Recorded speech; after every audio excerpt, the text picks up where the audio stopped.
13 15 മാർക്കിന്റെ ക്വസ്റ്റ്യൻ ആയിട്ട് ഡിവൈഡ് ചെയ്തിട്ടുണ്ട്. ഓക്കെ, അപ്പൊ ഈ 15 മാർക്കിന്റെ ക്വസ്റ്റ്യൻസ് ഡിവൈഡ് ചെയ്യുന്നതിന്റെ കൂടെ തന്നെ ഇതിനകത്ത് പോസിബിൾ ആയിട്ട് ചോദിക്കാൻ സാധ്യതയുള്ള കേസ് ലോസ്, അതായത് നമുക്ക് അറിയാവുന്ന കേസ് ലോസ് തന്നെ ആയിരിക്കും ടോർട്ടിന്റെ കേസസിൽ അവർ തരുന്നത് 10 മാർക്ക് ക്വസ്റ്റ്യൻ ആയിട്ട്, പ്രോബ്ലം സോൾവിംഗ് ആയിട്ട്. അപ്പോ അതും ഡിസ്കസ് ചെയ്യുന്നുണ്ട്. ഓൾസോ 3 മാർക്ക് ക്വസ്റ്റ്യൻസും ആണ് ഡിസ്കസ് ചെയ്തു പോകുന്നത്. അതിന്റെ കൂടെ തന്നെ എങ്ങനെയാണ് ഒരു 15 മാർക്കിന്റെ ക്വസ്റ്റ്യൻ ആൻസർ ചെയ്യേണ്ടതെന്നും കൂടെ പറയുന്നുണ്ട്. ഓക്കെ, സോ ഫസ്റ്റ് എന്താ ചെയ്തേക്കുന്നതെന്ന് വെച്ച് കഴിഞ്ഞാൽ, ഇപ്പൊ ഒരു 15 മാർക്കിന്റെ ക്വസ്റ്റ്യൻ നിങ്ങളുടെ കയ്യിൽ കിട്ടുന്ന സമയത്ത് നിങ്ങൾ ഉറപ്പായിട്ടും എന്താണ് ടോർട്ട് എന്ന് എഴുതിയിട്ടുണ്ടാവണം. ഓൾസോ സ്റ്റാൾമണ്ടിന്റെയും വിൻഫീൽഡിന്റെയും ഡെഫിനേഷൻ ഉണ്ട് ഓഫ് എന്താണ് ടോർട്ട് എന്ന് പറയുന്നത്. അതും എഴുതിയിട്ട് വേണം ഒരു 15 മാർക്കിന്റെ ക്വസ്റ്റ്യൻ നിങ്ങൾ ആൻസർ ചെയ്യാൻ വേണ്ടിയിട്ട്. അത് ടോർട്ട് അല്ല, ഏത് സബ്ജക്റ്റ് ആണെങ്കിലും ഒരു ചെറിയ ഇൻട്രൊഡക്ഷൻ കൊടുക്കുന്നത് നല്ലതായിരിക്കും. ഓൾസോ 15 മാർക്കിന്റെ ക്വസ്റ്റ്യൻ എപ്പോഴും ഒരു 7 പേജസ് ഒക്കെ ആകുമ്പം എൻഡ് ചെയ്യാനായിട്ട് ശ്രമിക്കുക. മാക്സിമം അല്ലെങ്കിൽ മിനിമം അപ് ടു 7 പേജസ് വേണം. ഓക്കെ, സോ അപ്പൊ ആദ്യം ഞാൻ ഡിസ്കസ് ചെയ്യാൻ പോകുന്നത് എസെൻഷ്യൽസ് ഓഫ് ടോർട്ട് ആണ്. ഓക്കെ, എസെൻഷ്യൽസ് ഓഫ് ടോർട്ട് എന്ന് പറയുമ്പോൾ നമുക്ക് വരുന്ന 2 കാര്യങ്ങൾ എന്ന് പറയുന്നത് 2 മാക്സിം ആണ്. Okay, ഡാംനം sine ഇഞ്ചുറിയ, also ഇഞ്ചുറിയ sine ഡാംനം. Okay, ഈ 2 കാര്യങ്ങളാണ് ഇപ്പൊ നിങ്ങൾക്ക് ഒരു 15 മാർക്കിന്റെ ക്വസ്റ്റ്യൻസിൽ എസെൻഷ്യൽസ് ഓഫ് ടോർട്ട് എന്താണെന്ന് ചോദിക്കുകയാണെങ്കിൽ ഉണ്ടാവേണ്ടത്. ഇപ്പൊ ഞങ്ങളുടെയൊക്കെ ക്വസ്റ്റ്യൻ പേപ്പർ എങ്ങനെയായിരുന്നു എന്ന് വെച്ച് കഴിഞ്ഞാൽ ഒരു ക്വസ്റ്റ്യൻ ആയിരുന്നു. അതായത് 15 മാർക്കിന് വളരെ എസെൻഷ്യൽസ് ഓഫ് ടോർട്ട് എന്ന് പറയുന്നത് ഒറ്റ ക്വസ്റ്റ്യൻ ആയിരുന്നെങ്കിൽ കഴിഞ്ഞ ഒരു 2-3 സെം ആയിട്ട് അതിൽ കുറച്ച് ഡിഫറൻസ് വന്നിട്ടുണ്ട്. അതായത് ഒരു 4-5 ക്വസ്റ്റ്യൻസ് അടുപ്പിച്ച് ചോദിക്കും. What is tort, what are the definitions of tort, what are the essentials of tort and what some of the gender differences in tort. അപ്പൊ ഇത്രയും കാര്യങ്ങൾ നിങ്ങൾക്ക് ചോദിച്ച് കാണാറുണ്ട് ഇപ്പൊ ഒരു 15 മാർക്കിന്റെ ക്വസ്റ്റ്യന്റെ സമയത്ത്. സോ അതെല്ലാം കൂടെ പെട്ടെന്ന് ആൻസർ ചെയ്യാനുള്ള സമയവും കൂടെ നോക്കി വെച്ചിട്ട് ചെയ്യണം. അപ്പോ ഫസ്റ്റ് നമ്മളെ എസെൻഷ്യൽസ് ഓഫ് ടോർട്ട് ആണ് ഞാൻ ആദ്യം ഡിസ്കസ് ചെയ്യാൻ പോകുന്നത്. അതിനകത്ത് ഞാൻ പറഞ്ഞു 2 മാക്സിംസ് ആണ് വരുന്നത്. ഫസ്റ്റ് വൺ എന്ന് പറയുന്നത് damnum sine injuria. Damnum sine injuria simply means damage without injury. Okay, അതായത് നമുക്കൊരു ഇഞ്ചുറി ഉണ്ടാവില്ല, പക്ഷെ ഒരു ഡാമേജ് ഉണ്ടായിട്ടുണ്ടായിരിക്കും. ഓക്കെ, അതായത് അപ്പൊ നമ്മൾ എപ്പോഴും ടോട്ടൽ ചെയ്യേണ്ട കാര്യം എന്ന് വെച്ച് കഴിഞ്ഞാൽ കുറെ കേസ് ലോസ് നമ്മൾ ഡിസ്കസ് ചെയ്തു പോകും. ഓക്കെ, അതേപോലെ ഡാംനം സിനി ഇഞ്ചുറിയിൽ വരുന്ന ഒരു കേസാണ് ഗ്ലോസെസ്റ്റർ ഗ്രാമർ സ്കൂൾ കേസ് എന്ന് പറയുന്നത്. അപ്പോൾ 15 മാർക്കിന് നിങ്ങൾ എപ്പോഴും കേസ് ലോസ് ചെയ്യുന്ന സമയത്ത് ചിലപ്പോൾ കേസിന്റെ ഫാക്ട് നിങ്ങൾക്ക് ഓർമ്മയുണ്ടാവും, ചിലപ്പോൾ പേര് മറന്നിട്ടുണ്ടാവും. ഒരു കുഴപ്പമില്ല, നിങ്ങൾക്ക് ഇന്ന ഡിസൈഡഡ് കേസ് എന്ന് പറഞ്ഞിട്ട് നിങ്ങൾക്ക് ഫാക്ട് എഴുതി പോവാം. ഓക്കെ, അപ്പൊ കേസ് മറന്നാലും കുഴപ്പമില്ല, ഇന്ന ഡിസൈഡഡ് കേസ് എന്ന് പറഞ്ഞിട്ട് നിങ്ങൾക്ക് കണ്ടിന്യൂ ചെയ്യാം. ഓക്കെ, ഈ കേസിൽ എന്താ പറയുന്നതെന്ന് വെച്ച് കഴിഞ്ഞാൽ ഇവിടെ പ്ലെയിൻറ്റിഫ് ഒരു ഗ്രാമർ സ്കൂൾ നടത്തിക്കൊണ്ടിരിക്കുകയായിരുന്നു. അതിന്റെ തൊട്ടടുത്തായിട്ട് ഡിഫൻഡന്റ് ഒരു ഗ്രാമർ സ്കൂൾ ഓപ്പൺ ചെയ്തു. അപ്പം പ്ലെയിൻറ്റിഫിന്റെ സ്കൂളിൽ ഉണ്ടായിരുന്ന പല കുട്ടികളും ഡിഫൻഡന്റ് സ്കൂളിലോട്ട് പോവുകയാണ് ചെയ്തത്.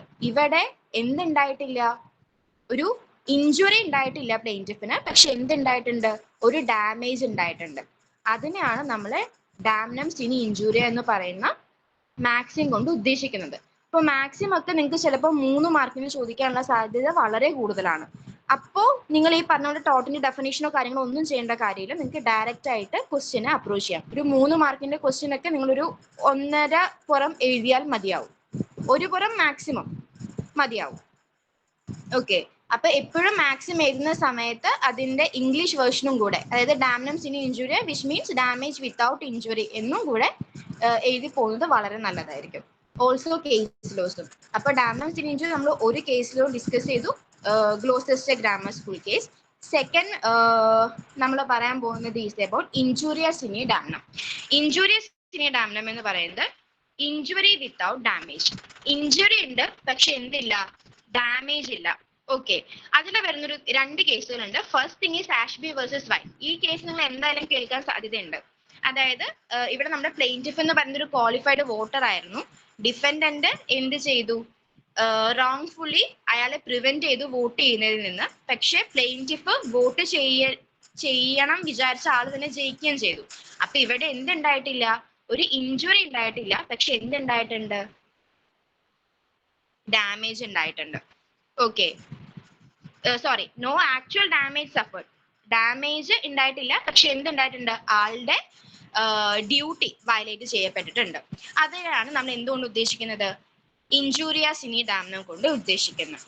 ഓക്കെ, നെക്സ്റ്റ് കേസ് ആണ് Bhim Singh versus state of Jammu and Kashmir. ഇവിടെ ഭീം സിംഗ് എന്ന് പറയുന്ന ഒരു MLA ആയിരുന്നു.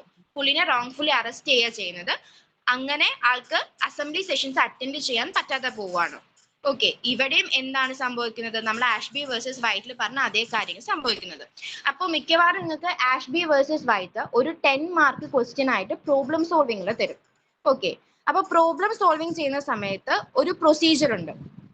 ഫസ്റ്റ് നിങ്ങൾ ആദ്യം എഴുതുന്നത് ഫാക്ട്സ് ആണ്.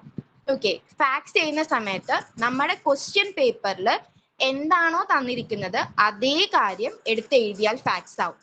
അതായത് ചിലപ്പോൾ നമ്മുടെ ക്വസ്റ്റ്യൻ പേപ്പറിന്റെ ഏറ്റവും എൻഡിലായിട്ട്, ആ ക്വസ്റ്റ്യന്റെ ഏറ്റവും എൻഡിലായിട്ട് ഡിസൈഡ് എന്നോ ഡിസ്കസ് എന്നോ ഒക്കെ തരും.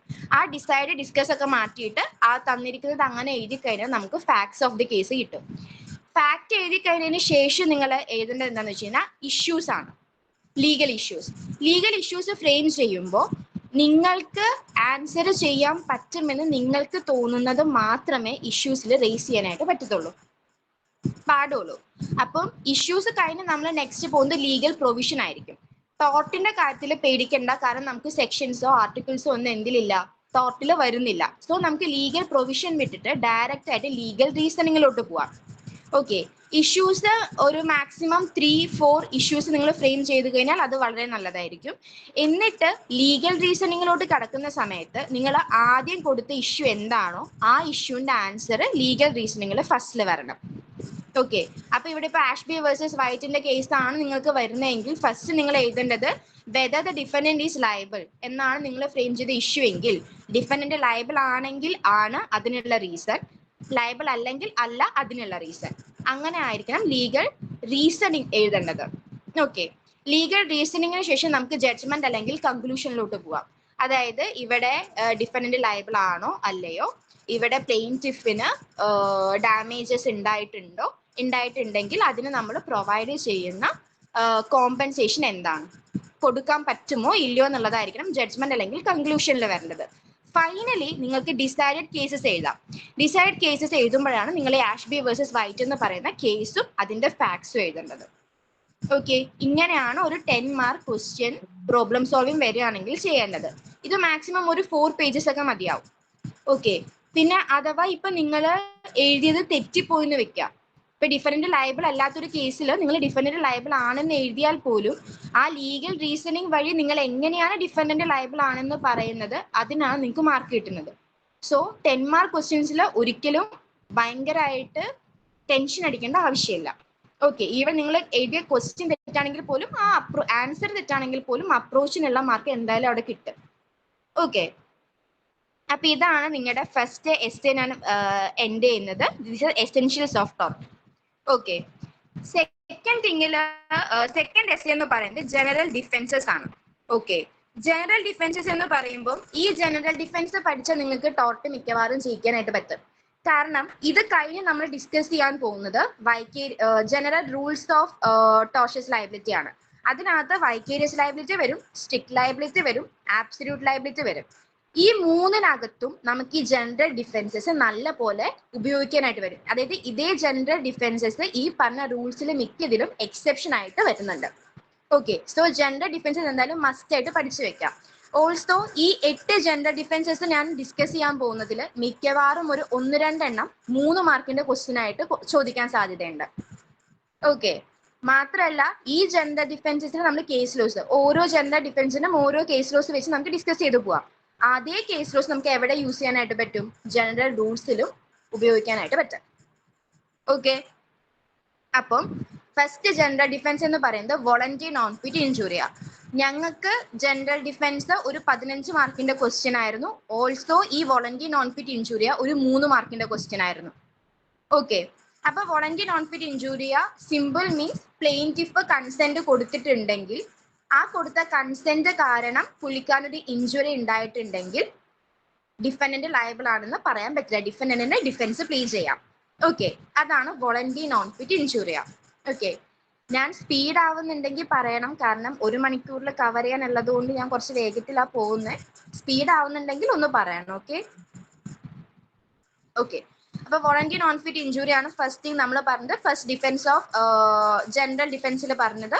അപ്പൊ കൺസെന്റ് കൊടുത്തിട്ടുണ്ടെങ്കിൽ, പ്ലെയിൻറ്റിഫിന്റെ കയ്യിൽ നിന്ന് കൺസെന്റ് കിട്ടിയിട്ടുണ്ടെങ്കിൽ എന്താണ് ഡിഫൻഡന്റിന് ഈ ഡിഫൻസ് പ്ലീ ചെയ്യാം. അതിൽ വരുന്നൊരു കേസാണ് വൂൾഡിഷ് വേഴ്സസ് സംനർ. ഓക്കെ, വൂൾഡിഷ് വേഴ്സസ് സംനറിൽ നമ്മൾ പറയുന്ന ഫാക്ട് എന്താന്ന് വെച്ച് കഴിഞ്ഞാൽ, ഡിഫൻഡന്റ് ഒരു ഹോഴ്സ് ഷോ നടത്തുമായിരുന്നു. അതിൽ പ്ലെയിൻറ്റിഫ് ടിക്കറ്റ് എടുത്തിട്ടാണ് കയറിയതിന് ശേഷം ഈ ഹോഴ്സിന്റെ റൈഡിങ്ങിന്റെ സമയത്ത് പ്ലെയിൻറ്റിഫിന് ഒരു ഇഞ്ചുറി സംഭവിക്കുക ചെയ്യുന്നത്. അപ്പൊ പ്ലെയിൻറ്റിഫ് ഡിഫൻഡന്റിനെ സ്യൂ ചെയ്യാണ്. പക്ഷെ കോർട്ട് പറയുന്നത് എന്താന്ന് വെച്ച് കഴിഞ്ഞാൽ, പ്ലെയിൻറ്റിഫ് ടിക്കറ്റ് എടുത്ത് കയറിയത് കൊണ്ട് അവിടെ എന്താണ് ഒരു കൺസെന്റ്, ഇംപ്ലൈഡ് കൺസെന്റ് അവിടെ ഉണ്ടായിട്ടുണ്ട് എന്നുള്ളതാണ് പറയുന്നത്. ഓക്കെ, ആ കേസാണ് വൂൾഡിഷ് വേഴ്സസ് സംനർ. ഓക്കെ, ഇനി നെക്സ്റ്റ് നമ്മൾ പറയാൻ പോകുന്നത് പ്ലെയിൻറ്റിഫ് റോങ് ഡൂവർ ആവുന്ന സിറ്റുവേഷൻ. അതാണ് സെക്കൻഡ് പറയാൻ പോകുന്ന പ്ലെയിൻറ്റിഫ് ദ റോങ് ഡൂവർ. അതായത് ഇപ്പം ഞാൻ ചെയ്ത ഒരു തെറ്റിന് എനിക്ക് ഇഞ്ചുറി ഉണ്ടായി, പക്ഷെ ഞാൻ അതിന് ഒരിക്കലും എന്ത് ചെയ്യാനായിട്ട് പറ്റില്ല, ഒരു അഡ്വാൻറ്റേജ് എടുക്കാനായിട്ട് പറ്റില്ല. ഓക്കെ, അതിനൊരു എക്സാമ്പിൾ ആണ് ബേൾ വേഴ്സസ് ഹോൾബ്രൂക്ക് എന്ന് പറയുന്ന ഒരു കേസ്. ഓക്കെ, ഇവിടെ എന്താന്ന് വെച്ച് കഴിഞ്ഞാൽ, പ്ലെയിൻറ്റിഫ് ഡിഫൻഡന്റിന്റെ പ്രോപ്പർട്ടിയിലോട്ട് ട്രസ്പാസ് ചെയ്യായിരുന്നു. ആ ട്രസ്പാസ് ചെയ്യുന്ന സമയത്ത് ഒരു നോട്ടീസ് ഒന്നും ഉണ്ടായിരുന്നില്ല. ആ ട്രസ്പാസ് ചെയ്യുന്ന പ്രോപ്പർട്ടിയിൽ നോട്ടീസ് ഒന്നും ഉണ്ടായിരുന്നില്ല. പക്ഷെ ഒരു സ്പ്രിംഗ് ഗൺ വന്ന് പ്ലെയിൻറ്റിഫിനെ ഹേർട്ട് ചെയ്യാനുണ്ടായത്. ആ സമയത്ത് എന്താ ഉണ്ടായെന്ന് വെച്ച് കഴിഞ്ഞാൽ, നോട്ടീസ് ഒന്നും ഉണ്ടായിരുന്നില്ല ആൻഡ് ജസ്റ്റ് ലയബിൾ ആണെന്ന് പറയണ്ടായത്. ഓക്കെ, അതായത് ഇവിടെ പ്ലെയിൻറ്റിഫ് റോങ് ഡൂവർ ആണ് എന്ന് പറയണ്ടായത്. കാരണം he was trespassing to another person property. അപ്പൊ ഉണ്ടായ ഒരു ഇഞ്ചുറിക്ക് നമുക്ക് ആര് ലയബിൾ ആണെന്ന് പറയാൻ പറ്റില്ല, ഡിഫൻഡന്റ് ലയബിൾ ആണെന്ന് പറയാൻ പറ്റില്ല. Here the plaintiff is liable. Okay, മൂന്നാമത്തെ ജനറൽ ഡിഫൻസ് എന്ന് പറയുന്നതാണ് inevitable accident. Okay, inevitable accident കൊണ്ട് നമ്മൾ സിംപ്ലി ഉദ്ദേശിക്കുന്നത് അൺഎക്സ്പെക്റ്റഡ് ആയിട്ട് എന്തെങ്കിലും ഒക്യൂർ ചെയ്യുകയാണെങ്കിൽ, അത് നമുക്ക് ഫോർസീൻ ചെയ്യാൻ പറ്റില്ല, അത് നമുക്ക് പ്രിഡിക്റ്റ് ചെയ്യാൻ പറ്റാത്ത ഒരു കണ്ടീഷൻ ആണെങ്കിൽ അതിനെയാണ് നമ്മൾ ഇന്നെവിറ്റബിൾ ആക്സിഡന്റ് കൊണ്ട് ഉദ്ദേശിക്കുന്നത്. ഓക്കെ, ഇന്നെവിറ്റബിൾ ആക്സിഡന്റിൽ വരുന്നൊരു കേസിലോ ആണ് Stanley versus Powell. Okay, Stanley versus Powell എന്താണെന്ന് വെച്ച് കഴിഞ്ഞാൽ, നമ്മുടെ പ്ലെയിൻറ്റിഫും ഡിഫൻഡന്റും ഒരു ഷൂട്ടിംഗ് പാർട്ടിയുടെ മെമ്പേഴ്സ് ആയിരുന്നു. ഡിഫൻഡന്റ് ഒരു ബേർഡിനെ ആണ് ഷൂട്ട് ചെയ്ത്, പക്ഷെ അത് ആക്സിഡന്റലി ആർക്ക് കൊണ്ടു, പ്ലെയിൻറ്റിഫിന് കൊള്ളാനുണ്ടായത്. ഇവിടെ ഡിഫൻഡന്റ് ലയബിൾ അല്ല എന്ന് പറഞ്ഞു, കാരണം ആ ഒരു ആക്ട് എന്ന് പറയുന്നത് ഇന്നെവിറ്റബിൾ ആക്സിഡന്റ് ആയിരുന്നു. ഓക്കെ, അപ്പം ഈ പറയുന്ന കേസ് ലോസുകളെല്ലാം നിങ്ങൾക്ക് 10 മാർക്കിന് ചോദിക്കാനുള്ള സാധ്യതയുണ്ട്. ജനറൽ ഡിഫൻസസിൽ വരുന്ന കേസ് ലോസ്. ഓൾസോ ഈ കേസ് ലോസ് ഇതിന്റെ ഫാക്റ്റും അറിഞ്ഞിരിക്കുകയാണെങ്കിൽ നിങ്ങൾക്ക് സിമ്പിൾ ആയിട്ട് വൈക്കേരിയസ് ലയബിലിറ്റിയുടെയും സ്ട്രിക്ട് ലയബിലിറ്റിയുടെയും ആബ്സല്യൂട്ട് ലയബിലിറ്റിയുടെയും ക്വസ്റ്റ്യൻസ് ആൻസർ ചെയ്യാനും പറ്റും. ഓക്കെ, അപ്പൊ ഇനി നമ്മൾ നാലാമത്തേന്ന് പറയുന്നത് ആക്ട് ഓഫ് ഗോഡ് ആണ്. ഇതിന് നമ്മൾ വിസ്മേജർ എന്നും കൂടെ പറയാറുണ്ട്. അതായത് ഇതൊരു എക്സ്ട്രാ ഓർഡിനറി ഒക്യൂറൻസ് ആണ്, വിച്ച് കനോട്ട് ബി, നമ്മുടെ ഇന്നെവിറ്റബിൾ ആക്സിഡന്റ് പോലെ തന്നെയാണ്, പ്രിഡിക്റ്റ് ചെയ്യാൻ പറ്റില്ല, ഫോർസിങ് ചെയ്യാനായിട്ട് പറ്റില്ല. ഇതിൽ വരുന്നൊരു കേസ് ലോ ആണ് നിക്കോളാസ് വേഴ്സസ് മാസ്ലാൻ. ഇതൊരു ഇമ്പോർട്ടൻറ്റ് കേസ് ലോ ആണ്. കാരണം ചില സമയത്ത് ഡെറി വേഴ്സസ് സ്പീക്ക് നിങ്ങൾക്ക് ചോദിക്കുന്നത് പോലെ തന്നെ 15 മാർക്കിന് നിക്കോളാസ് വേഴ്സസ് മാസ്ലൻഡും ചോദിക്കാൻ സാധ്യതയുണ്ട്. നിക്കോളാസ് വേഴ്സസ് മാസ്ലൻഡ് എന്ന് പറയുന്നത് ഇവരെ ഡിഫൻഡന്റിന്റെ ലാൻഡില് പുള്ളിക്കാരൻ ഒരു ഓർണമെന്റ് പൂൾ ഉണ്ടാക്കുകയാണ്. സേഫ് ഗാർഡ്സ് എല്ലാം ആള് എടുത്തിട്ടുണ്ട്, പക്ഷെ ഒരു മഴ വന്ന സമയത്ത്, അൺറീസണബിൾ ആയിട്ടുള്ള മഴ പെയ്യുന്ന സമയത്ത് അത് ഓവർ ലീക്ക് ആവുകയും ഓവർവെൽഡ് ആവുകയും പ്ലെയിൻറ്റിഫിന്റെ ലാൻഡിലോട്ട് കയറി പോവുകയാണ് ചെയ്തത്. ഇവിടെ പറഞ്ഞത് എന്താന്ന് വെച്ച് കഴിഞ്ഞാൽ, ഇവിടെ ഡിഫൻഡന്റിന്റെ ഫേവറബിൾ ആയിട്ടാണ് കോർട്ട് വിധി പറഞ്ഞത്. ഓക്കെ, കാരണം അതൊരു ആക്ട് ഓഫ് ഗോഡ് ആണ്. മഴ പെയ്തത് ആർക്കും ഫോഴ്സിങ് ചെയ്യാൻ പറ്റില്ല, ആർക്കും പ്രിഡിക്റ്റ് ചെയ്യാൻ പറ്റില്ല. സോ അത് എന്താണ്, നിക്കോളാസ് വേഴ്സസ് മാസ്ലാൻഡിന്റെ കേസ് എന്ന് പറയുന്നത് ആക്ട് ഓഫ് ഗോഡിന്റെ കീഴിൽ വരുന്ന ഒരു ജനറൽ ഡിഫൻസസ് ആണ് പറഞ്ഞത്. Okay, next one is private defence. അഞ്ചാമത് ഡിസ്കസ് ചെയ്യാൻ പോകുന്നതാണ് പ്രൈവറ്റ് ഡിഫൻസ്. ഈ പ്രൈവറ്റ് ഡിഫൻസ് പറയുന്ന സമയത്ത് നമ്മൾ IPCയിലെ സെക്ഷൻ 96 ഇവിടെ പറയുന്നുണ്ട്. അതായത് എന്താണ് private defence? Nothing is an offence that is done in exercise of the right of private defence. ഇപ്പോൾ എന്നെ ആരെങ്കിലും തല്ലാൻ വരികയാണെങ്കിൽ ഞാൻ അയാളെ തടയാൻ വേണ്ടിയിട്ട് എനിക്ക് എന്ത് ഉപയോഗിക്കാം? റീസണബിൾ ഫോഴ്സ് ഉപയോഗിക്കാം. ഓക്കെ, ഒരിക്കലും അൺറീസണബിൾ ഫോഴ്സ് ആവാനായിട്ട് പറ്റില്ല. റീസണബിൾ ഫോഴ്സ് എനിക്ക് ഉപയോഗിക്കാം. ഓക്കെ, അതാണ് നമുക്ക് പ്രൈവറ്റ് ഡിഫൻസിൽ പറയാനുള്ളത്. ഓക്കെ, അവിടെ എടുത്തു പറയേണ്ട കാര്യം എന്ന് പറയുന്നത് എന്താണ്? റീസണബിൾ ആയിരിക്കണം. ഞാൻ ഉപയോഗിക്കുന്ന ഫോഴ്സ് എന്ന് പറയുന്നത് റീസണബിൾ ആയിരിക്കണം. അവിടെ നമ്മൾ നേരത്തെ ഒരു കേസിലോ വരുന്നുണ്ട്, ബേർഡ് വേഴ്സസ് ഹോൾബ്രൂക്ക്.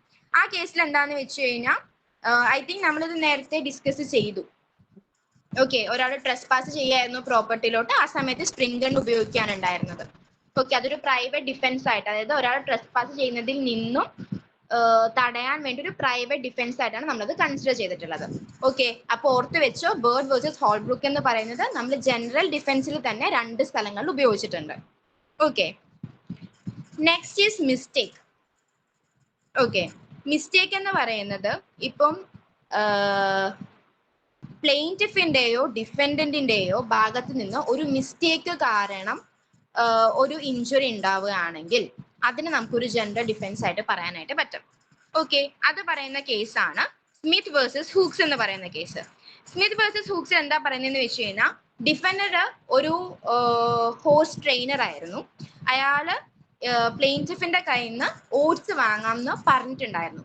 അവിടെ ആള് സ്പെസിഫൈ ചെയ്ത് എന്ത് പറഞ്ഞില്ല, ഓൾഡ് ഓട്സ് എന്ന് പറഞ്ഞിട്ടില്ല.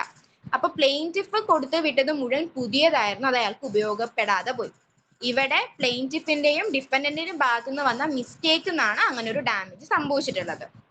Okay, next one is necessity. Okay, necessity പറയുമ്പോൾ നമുക്കൊരു മാക്സിം പറയേണ്ട ആവശ്യമുണ്ട്. അതാണ് സാലസ് പോപ്പുലി സുപ്രീം ലെക്സ് എന്ന് വെച്ചു കഴിഞ്ഞാൽ, welfare of the people is the supreme law.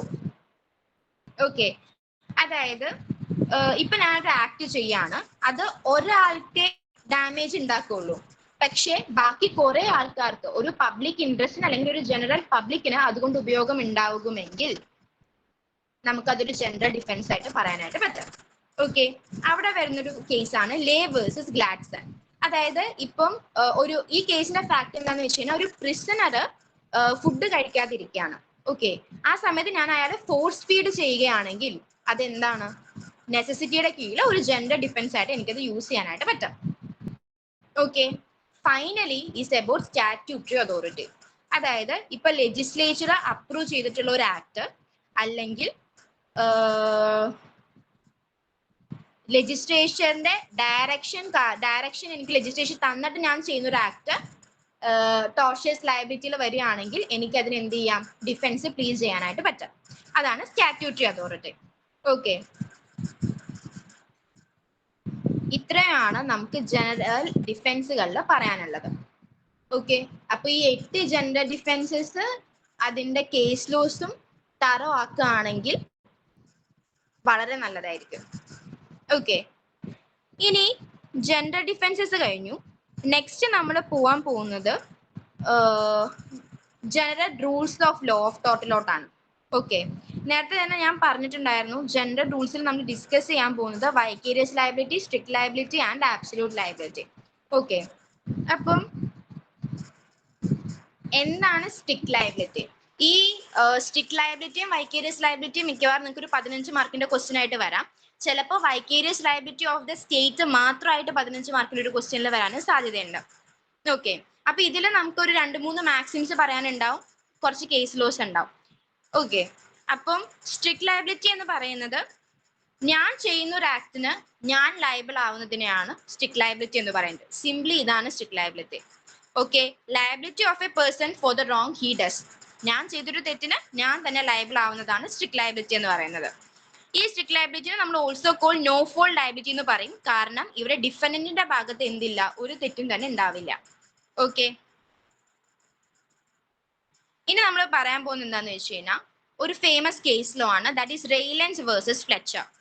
Okay, ഇതിൽ നമ്മൾ വാട്ടർ റിസർവർ കേസ് എന്നും പറയും. നമ്മൾ നിക്കോളാസ് വേഴ്സസ് മാസ്ലൻഡ് ഡിസ്കസ് ചെയ്ത അതേ ഫാക്ട് തന്നെയാണ് റെയ്ലൻസ് വേഴ്സസ് ഫ്ലെച്ചറിലും വരുന്നത്.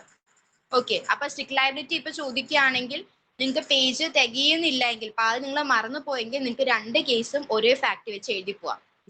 ഓക്കെ,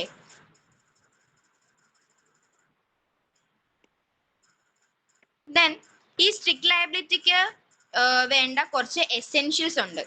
ഓക്കെ, ആ എസെൻഷ്യൽ ഇൻഗ്രീഡിയൻസിൽ ഫസ്റ്റ് തിങ് എന്ന് പറയുന്നത് എന്തെങ്കിലും ഒരു ഡേഞ്ചറസ് തിങ് സ്റ്റോർ ചെയ്തിട്ടുണ്ടാവണം. ഇവിടെ റെയിലൻസ് വേഴ്സസ് ഫ്ലെക്ചർ ആണെങ്കിലും നിക്കോളാസ് വേഴ്സസ് മാസ്ലിൻഡ് ആണെങ്കിലും അവർ രണ്ടുപേരും സ്റ്റോർ ചെയ്തത് വാട്ടർ ആണ്. വാട്ടർ എന്ന് പറയുന്നത് ഒരു ഡേഞ്ചറസ് തിങ് ആയിട്ടാണ് കൺസിഡർ ചെയ്യുന്നത്. വാട്ടർ ആയിക്കോട്ടെ, ഇലക്ട്രിസിറ്റി ആയിക്കോട്ടെ, ഗ്യാസ് ആയിക്കോട്ടെ, ഇതെല്ലാം നമ്മൾ എന്തിന്റെ കീഴിൽ കൊണ്ടുവരും? ഡേഞ്ചറസ് തിങ്ങിന്റെ കീഴിൽ കൊണ്ടുവരും. ഈ ഡേഞ്ചറസ് തിങ് എന്ന് പറയുന്നത് അവരുടെ കയ്യിൽ നിന്ന് എസ്കേപ്പ് ആയിട്ടുണ്ടാവണം. എസ്കേപ്പ് ആയത് കാരണം വേറൊരാൾക്ക് ഒരു ഡാമേജ് ഉണ്ടായിട്ടുണ്ടാവണം. ഇത്രയും കാര്യങ്ങളാണ് സ്ട്രിക്റ്റ് ലയബിലിറ്റിയുടെ എസെൻഷ്യൽ ഇൻഗ്രീഡിയൻസിനകത്ത് വരുന്നത്. ഓക്കെ ആണല്ലോ? Okay. Also non natural use of ലാൻഡും അവിടെ ഉണ്ടായിരിക്കണം. Non natural use of land എന്ന് പറയുമ്പോൾ ഇവിടെ രണ്ടിലും നമ്മൾ എടുക്കുകയാണെങ്കിലും അവര് പ്രിക്വേഷൻസും കെയറും ഒക്കെ എടുത്തിട്ടുണ്ടായിരുന്നു. പക്ഷെ ആ ലാൻഡിൽ കൊള്ളാവുന്നതിനേക്കാൾ കൂടുതൽ വെള്ളം എന്ത് ചെയ്തു? അവർ റിസർവ് ചെയ്തു എന്നുള്ളതാണ്. അതിനെയാണ് നമ്മൾ നോൺ നാച്ചുറൽ യൂസ് ഓഫ് ലാൻഡിൽ പറയുന്നത്. ഓക്കെ. ആൻഡ് ഓൾസോ ഞാൻ നേരത്തെ പറഞ്ഞിരുന്നു, ഈ ഡിഫൻസസ്, ജനറൽ ഡിഫൻസ് പഠിക്കുകയാണെങ്കിൽ നമുക്ക് ഇനി വരുന്ന ടോപ്പിക്സിലെല്ലാം ഉപയോഗിക്കാമെന്ന്. ഇവിടെയാണ് നമ്മളത് ഉപയോഗിക്കുന്നത്. ഫസ്റ്റ് തിങ് എന്ന് പറയുന്നത് exception to the rule of strict liability. നമ്മൾ സ്ട്രിക്റ്റ് ലയബിലിറ്റി എഴുതുമ്പോൾ എന്തായാലും എസെൻഷ്യൽ ഇൻഗ്രീഡിയൻസും എഴുതണം, എക്സെപ്ഷൻസും എഴുതണം.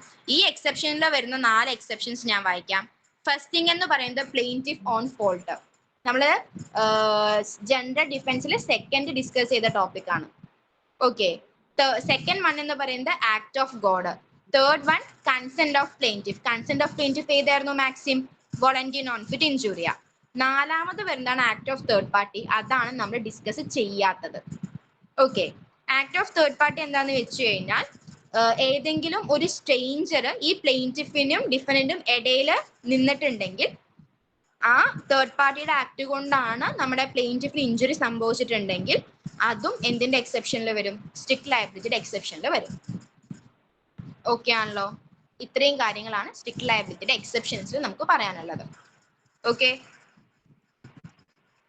നെക്സ്റ്റ് നമ്മൾ കടക്കാൻ പോകുന്നത് ആബ്സല്യൂട്ട് ലയബിലിറ്റി ആണ്. ഓക്കെ. ആബ്സല്യൂട്ട് ലയബിലിറ്റി എന്ന് പറയുമ്പോൾ പഠിക്കാൻ വളരെ സിമ്പിൾ, തന്നെയാണ് ആബ്സല്യൂട്ട് ലയബിലിറ്റിയിലും വരുന്നത്. പക്ഷേ എന്ത് കണക്കാൻ പാടില്ല? സ്ട്രിക്റ്റ് ലയബിലിറ്റിയിൽ നമ്മൾ പറഞ്ഞ ആ 4 എക്സെപ്ഷൻസ് ഇല്ലാതെ അപ്ലൈ ചെയ്യുന്നതിനെയാണ് നമ്മൾ ആബ്സല്യൂട്ട് ലയബിലിറ്റി എന്ന് പറയുന്നത്. ഓക്കെ. ആബ്സല്യൂട്ട് ലയബിലിറ്റി നിങ്ങൾക്ക് 15 മാർക്കിന് ചോദിക്കാൻ വളരെ ചാൻസ് കുറവാണ്. മിക്കവാറും അതൊരു 3 മാർക്ക് ക്വസ്റ്റ്യൻ ആയിട്ടായിരിക്കും വരുന്നത്. ഓക്കെ. അപ്പൊ ആബ്സല്യൂട്ട് ലയബിലിറ്റി എന്താണെന്ന് മനസ്സിലായല്ലോ? സ്ട്രിക്റ്റ് ലയബിലിറ്റിയുടെ application without the general exceptions in strict liability. Okay. അപ്പം ഈ ആബ്സല്യൂട്ട് ലയബിലിറ്റി നമ്മുടെ കോർട്ട് കൊണ്ടുവന്ന കേസ് എന്ന് പറയുന്നത് MC Mehta versus union of ഇന്ത്യയുടെ കേസിലാണ് നമ്മുടെ കോർട്ട് ആബ്സല്യൂട്ട് ലയബിലിറ്റി കൊണ്ടുവന്നിട്ടുള്ളത്. ഓക്കെ. നെക്സ്റ്റ്, അപ്പൊ സ്വാഭാവികമായിട്ടും എന്താണ് ആബ്സല്യൂട്ട് ലയബിലിറ്റി എന്ന് പറഞ്ഞു. ഇതിന്റെ എസെൻഷ്യൽ ഇൻഗ്രീഡിയൻസ് പറയുമ്പോൾ നമുക്ക് എന്തൊക്കെ പറയാനായിട്ട് പറ്റും? Dangerous thing. സ്ട്രിക്റ്റ് ലയബിലിറ്റിയിൽ പറഞ്ഞ അതേ 4 കാര്യങ്ങൾ. ഒരു ഡേഞ്ചറസ് തിങ് ഉണ്ടായിരിക്കണം, അത് എസ്കേപ്പ് ചെയ്തിട്ടുണ്ടായിരിക്കണം, ആ എസ്കേപ്പ് ചെയ്തത് കാരണം എന്തുണ്ടായിട്ടുണ്ടാവണം? ആർക്കെങ്കിലും ഒരു ഇഞ്ചുറിയോ ഡാമേജോ ഉണ്ടായിട്ടുണ്ടായിരിക്കണം, and finally non natural use of land. Okay. Next നമ്മൾ പറയാൻ പോകുന്നത് വൈക്കീരിയസ് ലയബിലിറ്റി. നമുക്ക് പറയാനുള്ളത് രണ്ട് മാക്സിംസ് ആണ് അതിനകത്ത് വരുന്നത്. ഫസ്റ്റ് മാക്സിം എന്ന് പറയുന്നത് ക്യൂ ഫസിറ്റ് പെർ ഏലിയം ഫസിറ്റ് പെർ സെ, ആൻഡ് സെക്കൻഡ് മാക്സിം റെസ്പോണന്റ് സുപ്പീരിയർ. ഈ 2 മാക്സിമം ചിലപ്പോൾ നമുക്ക് 3 മാർക്കിന് ചോദിക്കാനുള്ള സാധ്യതയുണ്ട്. ഓക്കെ. അപ്പം എന്താണ് വൈക്കേരിയസ് ലയബിലിറ്റി എന്ന് വെച്ച് കഴിഞ്ഞാൽ വേറെ ഒരാൾ ചെയ്ത റോങ്ഫുൾ ആക്ടിന് ഞാൻ ലയബിൾ ആവുന്നതാണ് vicarious liability. Okay. A person is liable for the act which was done by another. ഇവിടെ ഞാൻ അങ്ങനെ ലയബിൾ ആവണമെങ്കിൽ ഞാനും ആ റോങ്ഫുൾ ആക്ട് ചെയ്ത വ്യക്തിയും തമ്മിൽ എന്തുണ്ടായിട്ടുണ്ടായിരിക്കണം? എന്തെങ്കിലും പെർട്ടിക്കുലർ റിലേഷൻഷിപ്പ് ഉണ്ടായിരിക്കണം. ഓക്കെ. ആ ടൈപ്സ് ഓഫ് റിലേഷൻഷിപ്പ് എന്ന് പറയുന്നത് നമുക്ക് ബേസിക്കലി പഠിക്കാൻ ആവശ്യമായിട്ടുള്ളത് രണ്ടേ ഉള്ളൂ. പ്രിൻസിപ്പൽ ഏജന്റ് റിലേഷൻഷിപ്പും ഉണ്ട്, ആൻഡ് ഓൾസോ മാസ്റ്റർ സെർവന്റ് റിലേഷൻഷിപ്പും ഉണ്ട്. ഓക്കെ. ഈ പ്രിൻസിപ്പൽ സെർവന്റ് റിലേഷൻഷിപ്പിന് വരുന്ന മാക്സിം ആണ് ക്യൂ ഫസിറ്റ് പെർ ഏലിയം ഫസിറ്റ് പെർ സെ. മാസ്റ്റർ സെർവന്റ് റിലേഷൻഷിപ്പിന് വരുന്ന മാക്സിം ആണ് റെസ്പോണന്റ് സുപ്പീരിയർ. ഓക്കെ ആണല്ലോ?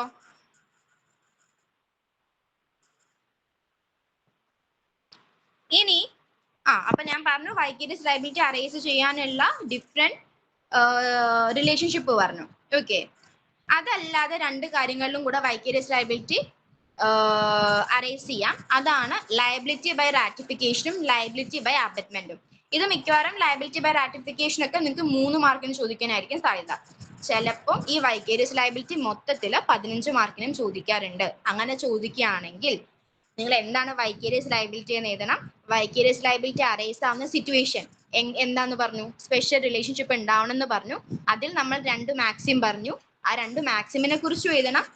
ആൻഡ് ഓൾസോ ഡിഫറെന്റ് വേസിലൂടെ വൈക്കേരിയസ് ലയബിലിറ്റി അറേസ് ചെയ്യും എന്ന് പറഞ്ഞ് ഞാൻ ഇപ്പൊ പറഞ്ഞ 3 കാര്യങ്ങളും liability by ratification, abetment and also special relationship, ഇത്രയും കാര്യങ്ങൾ എഴുതിയിട്ടുണ്ടാവണം.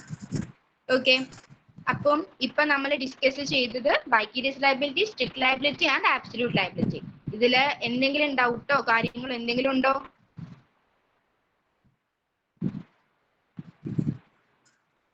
ഇല്ല എന്ന് വിശ്വസിക്കുന്നു. സോ നമുക്ക് നമ്മുടെ അടുത്ത ടോപ്പിക്കിലോട്ട് പോവാം. അടുത്തത് ഞാൻ നോക്കി വെച്ചിരിക്കുന്നത് is about defamation. Okay, defamation ഒക്കെ നിങ്ങൾക്ക് മിക്കവാറും 15 മാർക്കിനായിരിക്കും ചോദിക്കുക. ഡിഫമേഷൻ ആയിക്കോട്ടെ, negligence, trespass to person, trespass to land, ഇതെല്ലാം നിങ്ങൾക്ക് മിക്കവാറും 15 മാർക്കിന് ചോദിക്കാൻ സാധ്യതയുള്ളതാണ്. ഓക്കെ, ഇപ്പൊ ഡിഫമേഷനെ കുറിച്ച് പറയുന്ന സമയത്ത് ഡിഫമേഷൻ എന്ന് പറയുന്നത് 2 ടൈപ്പിലുണ്ട്. ഓക്കെ, ഡിഫമേഷൻ എത്ര ടൈപ്പിലുണ്ട്? 2 ടൈപ്പിലുണ്ട്. ലിബലം ഉണ്ട് ആൻഡ് ഓൾസോ സ്ലാൻഡർ. ഓക്കെ, ലിബലും സ്ലാൻഡറും ഉണ്ട് ഡിഫമേഷൻ എന്ന് പറയുന്നത്. അപ്പൊ ഡിഫമേഷൻ എന്ന് പറയുന്നത് ജനറലി പറയുകയാണെങ്കിൽ ഒരു പേഴ്സന്റെ റെപ്യൂട്ടേഷനെ എഗൻസ്റ്റ് ആയിട്ട് എന്തെങ്കിലും വരികയാണെങ്കിൽ അതിനെയാണ് നമ്മൾ ഡിഫമേഷൻ എന്ന് പറയുന്നത്. ഓക്കെ, അങ്ങനെ ഒരു ഇൻട്രോ കൊടുത്തതിന് ശേഷം നമ്മൾ പറയുന്നു ഡിഫമേഷൻ എന്ന് പറയുന്നത് 2 ടൈപ്പ് ഉണ്ട്. അതാണ് ലിബലും സ്ലാൻഡറും. ഓക്കെ, ഇങ്ങനെ നമ്മൾ ലിബലും സ്ലാൻഡറും ആക്കിയിട്ട് ഡിവൈഡ് ചെയ്യാനുള്ള മെയിൻ റീസൺ എന്ന് പറയുന്നത് ഇംഗ്ലണ്ടിലാണ് നമ്മൾ ഇങ്ങനെ ഡിഫാമേഷൻ 2ആയിട്ട് ഡിവൈഡ് ചെയ്യുന്നത്. ഓക്കെ, ലിബലും സ്ലാൻഡറും. ഇപ്പൊ ലിബൽ എങ്ങനെയാന്ന് വെച്ച് കഴിഞ്ഞാൽ ഒരു ഡിഫാമേറ്ററി സ്റ്റേറ്റ്മെന്റ് നമ്മൾ പുറത്തിറക്കുകയാണ്. ആ പുറത്തിറക്കുന്നത് which is address to our eyes, നമ്മുടെ കണ്ണിന് അഡ്രസ് ചെയ്യുന്ന രീതിയിൽ ഒരു ഡിഫാമേറ്ററി സ്റ്റേറ്റ്മെന്റ് ഉണ്ടാവുകയാണെങ്കിൽ അതിനെയാണ് നമ്മൾ ലിബൽ എന്ന് പറയുന്നത്. ഓക്കെ ആണല്ലോ. അപ്പൊ സ്വാഭാവികമായിട്ടും സ്ലാൻഡർ എന്തായിരിക്കും? നമ്മുടെ ചെവിയിലോട്ട് അഡ്രസ് ചെയ്യുന്ന ഡിഫാമേറ്ററി സ്റ്റേറ്റ്മെന്റ് ആണെങ്കിൽ അത് സ്ലാൻഡർ ആയിരിക്കും. ഓക്കെ, ഡിഫറൻസ് ബിറ്റ്വീൻ ലിബലും സ്ലാൻഡറും ഒരു 3 മാർക്കിന്റെ ക്വസ്റ്റ്യൻ ആയിട്ട് പ്രതീക്ഷിക്കാം. അല്ലെങ്കിൽ ഡിഫാമേഷൻ ടോട്ടലി ഒരു 15 മാർക്കിന്റെ ക്വസ്റ്റ്യൻ ആയിട്ട് പ്രതീക്ഷിക്കാം. ഓക്കെ, ഇനി ഒരു ലിബൽ അല്ലെങ്കിൽ ഒരു സ്ലാൻഡർ ഡിഫാമേറ്ററി ആണെന്ന് നമ്മൾ എപ്പോൾ പറയും? ഓക്കെ, ഫസ്റ്റ് തിങ് എന്ന് പറയുന്നത് അത് ഫോൾസ് ആയിരിക്കണം, തെറ്റായിരിക്കണം. സെക്കൻഡ് തിങ്, ലിബൽ ആണെങ്കിൽ it should be address to our eyes, slander ആണെങ്കിൽ it should be address to our ears. Okay, third thing എന്ന് പറയുന്നത് ഇത് രണ്ടും പബ്ലിഷ് ചെയ്തിട്ടുണ്ടായിരിക്കണം. ഓക്കെ ആണല്ലോ. അതിൽ വരുന്നൊരു കേസ് ലോ എന്ന് പറയുന്നത്, അതായത് ലിബൽ ആണോ സ്ലാൻഡർ ആണോ എന്ന് കൺഫ്യൂഷൻ വന്നൊരു കേസ് ലോ ഉണ്ട്.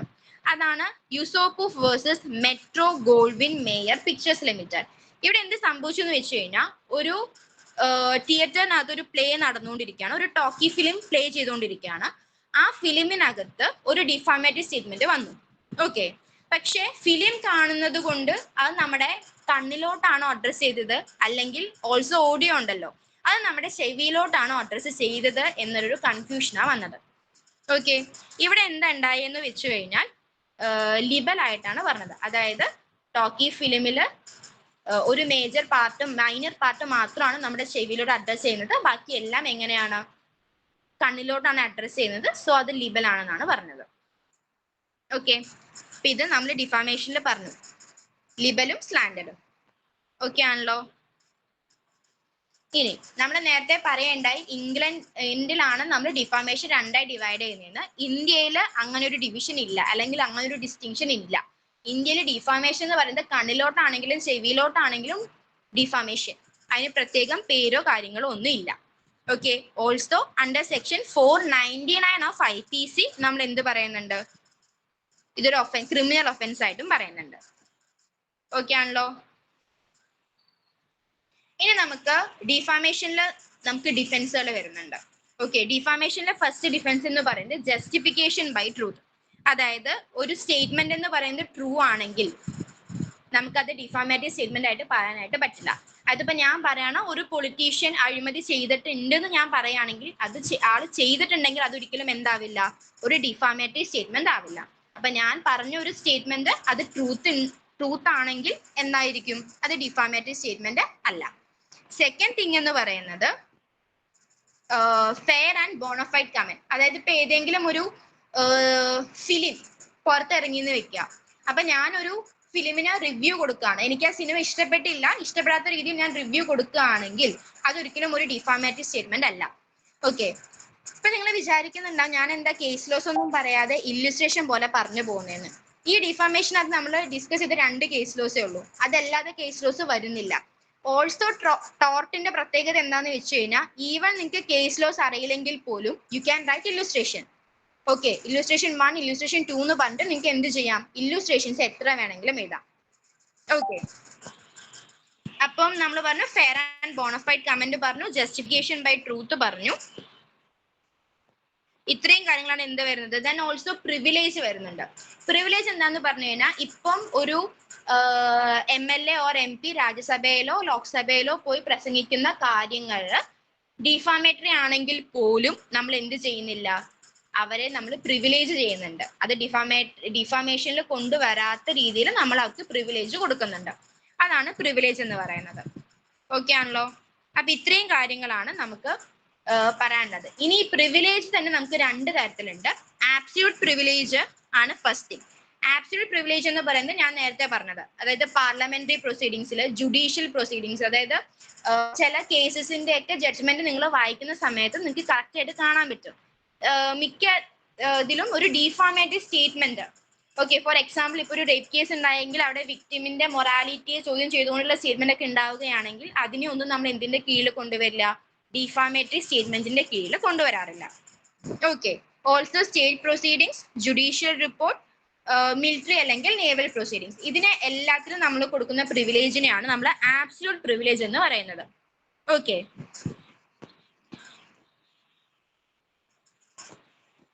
അടുത്ത ടൈപ്പ് ഓഫ് പ്രിവിലേജ് ആണ് ക്വാളിഫൈഡ് പ്രിവിലേജ്.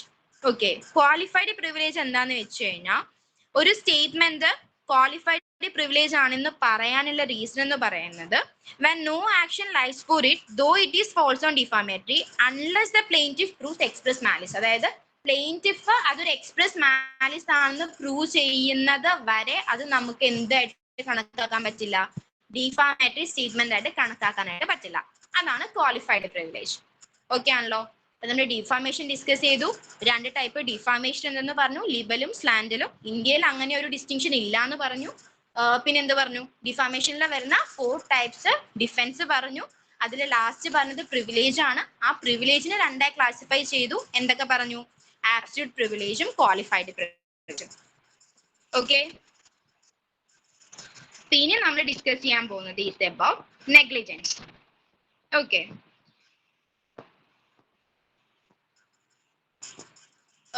ഓക്കെ, നെഗ്ലിജൻസ് എന്ന് പറയുന്നത് it is a breach of duty to take care. അതായത് ഞാൻ വേണ്ട കെയർ എടുത്തിരുന്നെങ്കിൽ അങ്ങനെ ഒരു ഡാമേജോ ഇഞ്ചുറിയോ ഉണ്ടാവില്ലായിരുന്നു. ഓക്കെ, അതിനെയാണ് നമ്മൾ എന്ത് പറയുന്നത്, നെഗ്ലിജൻസ് എന്ന് പറയുന്നത്. ഓക്കെ, ഈ നെഗ്ലിജൻസ് എന്ന് പറയുന്നത് ടോർട്ടിനകത്ത് ഒരു സെപ്പറേറ്റ് ടോർട്ടായിട്ട് നമ്മൾ കൺസിഡർ ചെയ്തിട്ടുണ്ട്. ഓക്കെ ആണല്ലോ. അപ്പൊ ഈ നെഗ്ലിജൻസ് ഉണ്ടാവണമെങ്കിൽ അവിടെ നമ്മൾ നേരത്തെ പറഞ്ഞ പോലെ തന്നെ സ്പെസിഫിക് എന്തുണ്ടായിരിക്കണം, ഓരോ ടോർട്ടിലും പറഞ്ഞ പോലെ സ്പെസിഫിക് ഇൻഗ്രീഡിയൻസ് ഉണ്ടായിരിക്കണം, അല്ലെങ്കിൽ എസെൻഷ്യൽസ് ഉണ്ടായിരിക്കണം. ഈ നെഗ്ലിജൻസിൽ വരുന്ന എസെൻഷ്യൽസ് എന്ന് പറയുന്നത് ഫസ്റ്റ് വൺ, അവിടെ the defendant should have owed a duty of care. ഡിഫൻഡന്റിന് ഒരു ഡ്യൂട്ടി ഓഫ് കെയർ ഉണ്ടായിരിക്കണം. ആ ഡ്യൂട്ടി ഓഫ് കെയർ എന്ന് പറയുന്നത് ആർക്കായിരിക്കണം, പ്ലെയിന്റിഫിനുള്ളതായിരിക്കണം. Should be owed to the plaintiff ആയിരിക്കണം. ദെൻ ഡിഫൻഡന്റ് എന്ത് ചെയ്തിട്ടുണ്ടായിരിക്കണം, should have committed a breach of duty of care ചെയ്തിട്ടുണ്ടായിരിക്കണം. ആൻഡ് ഫൈനലി ആ ബ്രീച്ച് ഓഫ് ഡ്യൂട്ടി കാരണം പ്ലെയിന്റിഫിന് ഇഞ്ചുറിയോ ഡാമേജോ സംഭവിച്ചിരിക്കണം. ഓക്കെ, അപ്പൊ ഒരു നെഗ്ലിജൻസ് അണ്ടർ ടോട്ടൽ വരുമ്പോൾ ഈ 4 കാര്യങ്ങൾ ഉണ്ടായാലേ നമ്മൾ എന്ത് പറയുള്ളൂ, നെഗ്ലിജൻസ് ആണെന്ന് പറയുള്ളൂ. ഓക്കെ, അതേപോലെ നിങ്ങൾക്ക് 10 മാർക്കിന് ചോദിക്കുന്ന വേറൊരു ക്വസ്റ്റ്യൻ ആണ് ഡൊണോഗ് വേഴ്സസ് സ്റ്റീഫൻസന്റെ. ഓക്കെ, ഡൊണോഗ് വേഴ്സസ് സ്റ്റീഫൻസന്റെ കേസ് എല്ലാവർക്കും അറിയായിരിക്കും എന്നാണ് എന്റെ നിഗമനം. അതായത് ഞാൻ ഈ പറഞ്ഞ എസെൻഷ്യൽസ് ഉണ്ടല്ലോ, ഈ 4 എസെൻഷ്യൽസും ഉണ്ടാവണം എന്ന് കോർട്ട് റൂള് ചെയ്ത കേസാണ് ഡൊണോഗ് വേഴ്സസ് സ്റ്റീഫൻസന്റെ കേസ്. അതായത് അവിടെ ഒരു ജിഞ്ചർ ബിയർ വാങ്ങുന്നു, ആ ജിഞ്ചർ ബിയറിനകത്ത് എന്ത് കാണുന്നു?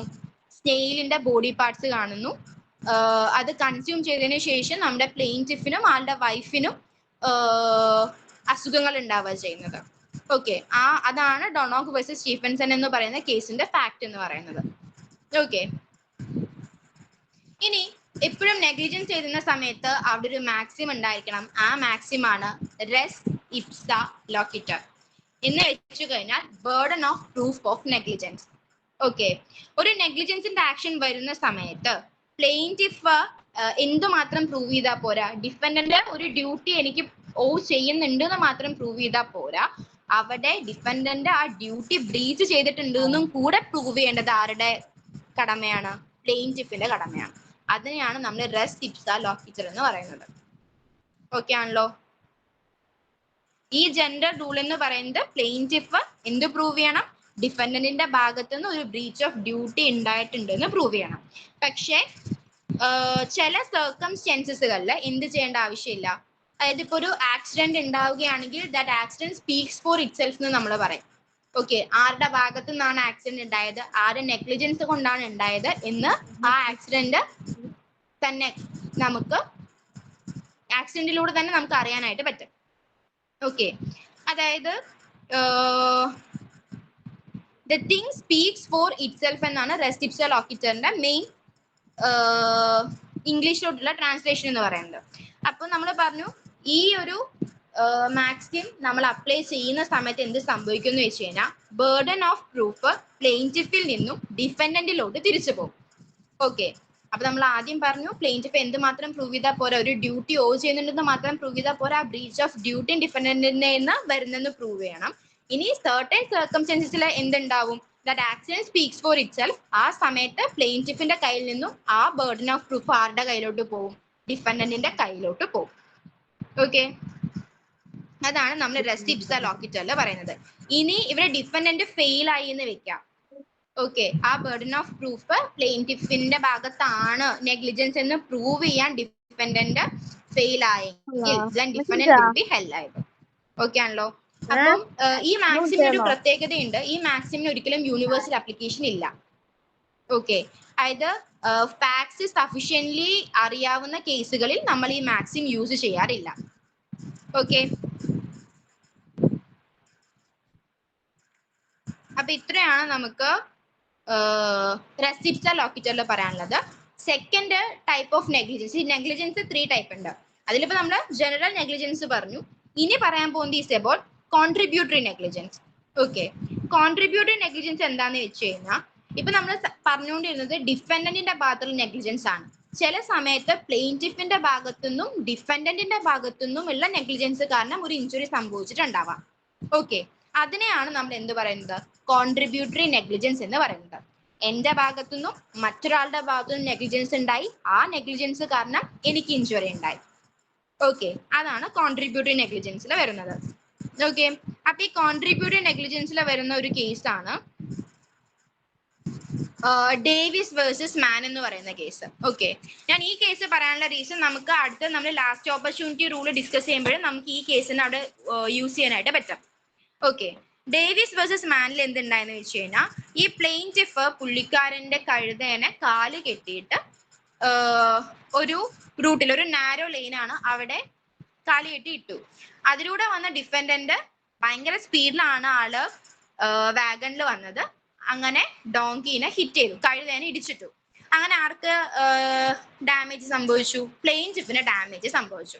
ഓക്കെ, അപ്പൊ ഇവിടെ കോർട്ട് പറഞ്ഞ എന്താന്ന് വെച്ച് കഴിഞ്ഞാൽ ഇവിടെ both of them had a fault on their side. അവര് രണ്ടുപേരുടെ ഭാഗത്തും എന്തുണ്ട്? ഒരു ഫോൾട്ട് വന്നിട്ടുണ്ട്. It is A case of contributory negligence എന്ന് പറഞ്ഞു. ഓക്കെ, അപ്പൊ കോൺട്രിബ്യൂട്ടറി നെഗ്ലിജൻസ് എന്താണെന്ന് മനസ്സിലായല്ലോ. നെഗ്ലിജൻസ് സാധാരണ പറയുമ്പോൾ ഡിഫൻഡന്റിന്റെ ഭാഗത്തുനിന്ന് മാത്രം ഉണ്ടാവുന്ന നെഗ്ലിജൻസ്. കോൺട്രിബ്യൂട്ടറി നെഗ്ലിജൻസ് എന്ന് പറയുമ്പോൾ പ്ലെയിൻറ്റിഫിന്റെയും ഡിഫൻഡന്റിന്റെയും ഭാഗത്തുണ്ടാവുന്ന നെഗ്ലിജൻസ്. ഓക്കെ, സെക്കൻഡ് ഞാൻ ഡിസ്കസ് ചെയ്യാൻ പോകുന്നത് ലാസ്റ്റ് ഓപ്പർച്യൂണിറ്റി റൂൾ ആണ്. ലാസ്റ്റ് ഓപ്പർച്യൂണിറ്റി റൂൾ എന്താ പറയുന്നതെന്ന് വെച്ച് കഴിഞ്ഞാൽ ഇവിടെ ഞാൻ പറഞ്ഞു രണ്ടുപേരുടെ ഭാഗത്തും എന്തുണ്ടായി? ഫോൾട്ട് ഉണ്ടായെന്ന് പറഞ്ഞു. ഇനി ഇതിൽ ആർക്കാണ് ലാസ്റ്റ് ആ ഒരു ഇഞ്ചുറി അല്ലെങ്കിൽ ആ ഒരു ഡാമേജ് ഇല്ലാതാക്കാൻ പറ്റുന്നത്, അതിനെയാണ് നമ്മൾ ലാസ്റ്റ് ഓപ്പർച്യൂണിറ്റി റൂൾ കൊണ്ട് പറയുന്നത്. അപ്പൊ നമ്മൾ നേരത്തെ ഡിസ്കസ് ചെയ്ത കേസ്, അതില് നമ്മൾ പറഞ്ഞു പ്ലെയിൻറ്റിഫ് കാലുകെട്ടി ഇട്ടു, പക്ഷെ ഡിഫൻഡന്റ് സ്പീഡിൽ വന്നു എന്ന് പറഞ്ഞു. അപ്പൊ ഇവിടെ കോർട്ട് പറഞ്ഞത് എന്താന്ന് വെച്ച് കഴിഞ്ഞാൽ, ആ ഡിഫൻഡന്റ് സ്പീഡിൽ വന്നില്ലായിരുന്നെങ്കിൽ എന്ത് ചെയ്യാമായിരുന്നു? ഡാമേജസ് ഒഴിവാക്കാമായിരുന്നു. അപ്പൊ ഇവിടെ ആ ഒരു ഇഞ്ചുറി അല്ലെങ്കിൽ ആ ഒരു ആക്സിഡന്റ് ഒഴിവാക്കാനുള്ള ലാസ്റ്റ് ഓപ്പർച്യൂണിറ്റി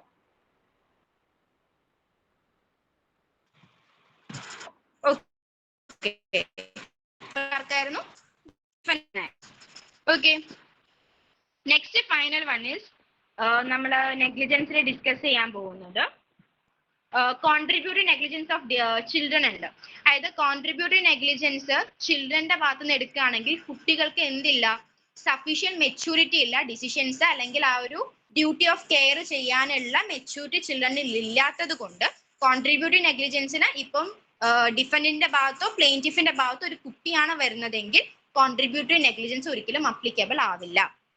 ഓക്കെ.